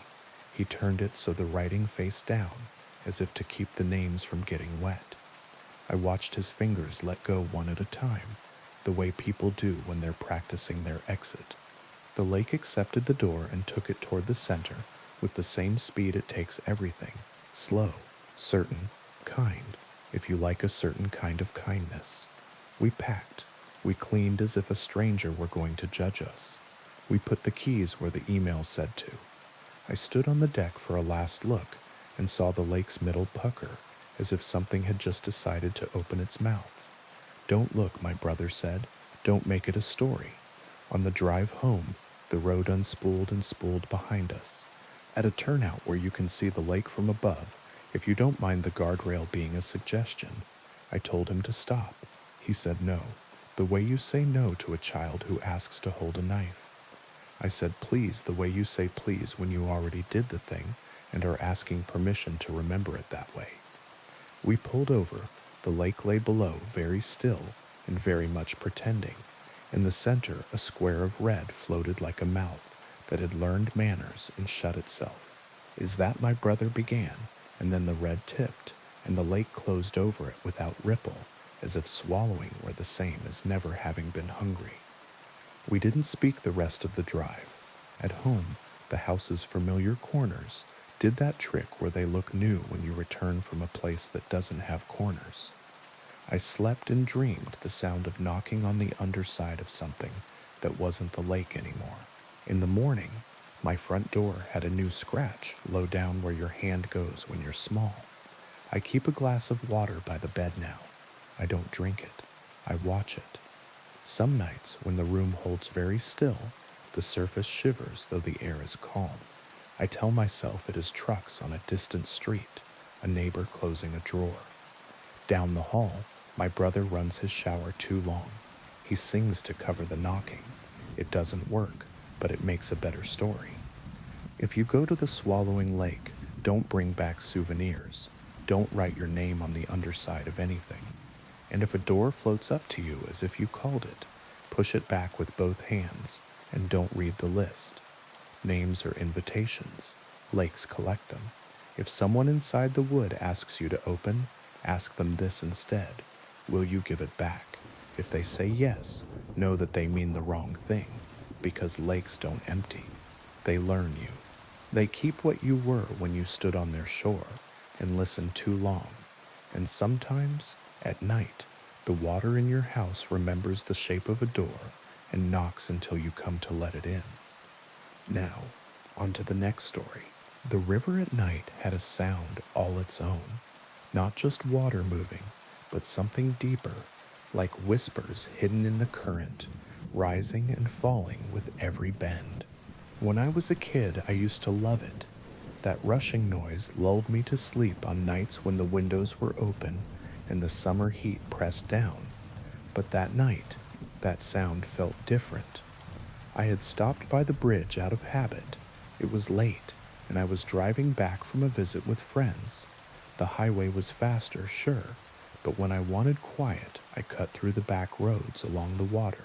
The river ran beside the road for miles, dark and restless, and the bridge was its spine. That night, the quiet wasn't comfort. It pressed against the windows of my car, thick and deliberate. The bridge appeared in my headlights, a pale arc of old wooden planks stretched over black water. The wood rattled as my tires touched it, the sound amplified by the stillness around me. Halfway across, I saw her, a figure in white, standing at the far end. Her dress was long, torn at the hem, clinging damply to her legs. Her hair was black and heavy, dripping in loose strands that masked her face. She wasn't moving, just waiting. I slowed. At first I thought she might be someone in trouble. Maybe a drunk wandered too far. Maybe someone had been stranded. But the air in the car shifted, suddenly colder, sharp enough to sting my lungs. My gut told me to keep driving, not to stop, not even to slow down. Her head lifted as my headlights washed over her. Her face was pale as moonlight, her eyes dark and wet. When she opened her mouth, the sound that came out didn't belong to a human throat. It was louder than it should have been, filling the car, the bridge, the night itself. A wail, a scream, grief, rage, hunger, all tangled into one endless sound. I floored the gas. The car jolted across the remaining planks, engine roaring. In the rearview mirror, she was suddenly closer, too close, as if distance didn't matter. Her arms were outstretched, fingers long and thin, reaching for the trunk of my car like she could drag it into the water by sheer will. Then, nothing. The sound stopped. The mirror was empty. I didn't stop driving until the town lights reappeared, and even then, I couldn't stop shaking. 2 days later, I told my grandmother about it. I expected her to laugh, to say I'd let shadows and fog get to me. Instead, her face went pale in a way I'd never seen. She crossed herself and whispered, La Llorona. I'd heard the name before. Every kid in my town had. A story told to scare children into behaving. A woman who had drowned her own children in a river, then drowned herself in grief, condemned to wander the waterways forever, wailing for what she lost. But hearing the name from my grandmother in that hushed, fearful way made the story feel heavier, older, like it wasn't just a story, but something carved into the bones of the land. You must never stop for her, my grandmother said. No matter how real she looks, no matter how she cries, she will drag you down with her into the water, and you will never come back. I didn't tell her how close I had come to stopping. For weeks after, I avoided the river. If I had to drive near it, I kept the windows rolled up tight and the music loud, just to drown out the possibility of whispers in the current. But fear is stubborn. It waits. The more you try to ignore it, the sharper it becomes. One night, driving home late, I found myself on the same stretch of road. I hadn't meant to take it. I hadn't even been thinking. My hands had steered me there, out of habit, like an old route carved into muscle memory. The tires hummed over familiar ground, and the sound of the river grew louder in my ears. The bridge appeared ahead, pale under the moon. My chest tightened. She was there again. This time she stood in the middle of the bridge, directly in my path. I slammed the brakes without meaning to. The car shuddered to a halt yards from her. My headlights washed over her figure. The white dress clung as though freshly soaked. Her hollow eyes glimmered. She raised one arm and pointed directly at me. Her lips moved. The sound slipped into my ears like a whisper from inside my skull. Help me. The words hit me harder than the scream had. They sounded broken, desperate, human. For a moment, against all reason, I thought of opening the door. She wasn't a monster, I told myself. She was a grieving mother, trapped in sorrow. What harm could it do to listen? Then movement below caught my eye. In the water beneath the bridge, shadows shifted. Pale hands broke the surface, small, childlike, reaching upward. The air filled with voices, high-pitched, insistent, overlapping cries of "Mama, Mama." The woman's face twisted. The whisper became a shriek. She lunged forward, and the bridge shook under my tires. I slammed the gas. The car leapt forward, headlights blinding her. She vanished at the instant I should have struck her. In the mirror she stood behind me, arms raised, wailing as though cursing the sky. The children's voices rose in a deafening chorus, then fell silent all at once. By the time I crossed the county line, my hands were shaking so badly I could hardly keep the wheel straight. I told myself I wouldn't drive that road again, but curiosity is another kind of hunger. I started asking around, quietly, carefully. People always went missing near that bridge. A trucker once called dispatch to say a woman in white was waving him down. His rig was found empty the next morning, engine still running, door open. A teenager claimed he'd seen her too. He said she gave him a rideshare request from a dripping phone, water still streaming from the speaker when it rang. The boy vanished a week later. The locals, especially the older ones, Never cross after dark. They avoid the river, avoid the bridge. If you press them, they'll tell you the same thing my grandmother did. La Llorona searches. She searches forever, and if she finds you, she never lets go. For months I stayed away. I moved apartments just to be farther from the water. I told myself it was over, but it wasn't. The first time I heard her away from the river, I thought I was dreaming. I woke in the night to the faint rush of water. Not pipes, not appliances, a river, close and insistent, and beneath it, a woman's voice, sobbing just beyond the walls. I told myself it was a nightmare, but the sound came again and again, sometimes louder, sometimes faint, sometimes just a breath of it as I drifted off to sleep. One night I went to the window. The street was dry, the night was still, but if I listened carefully, I could hear footsteps in water, slow, deliberate, pacing, searching. It doesn't matter if I move. It doesn't matter how far I drive. She's not waiting at the bridge anymore. She's waiting for me. And I know someday I'll cross again. Thank you for listening. If this story kept you company tonight, consider liking the video and subscribing for more myths, legends, and gentle hauntings. Sleep well, and may the trails you choose lead you safely home.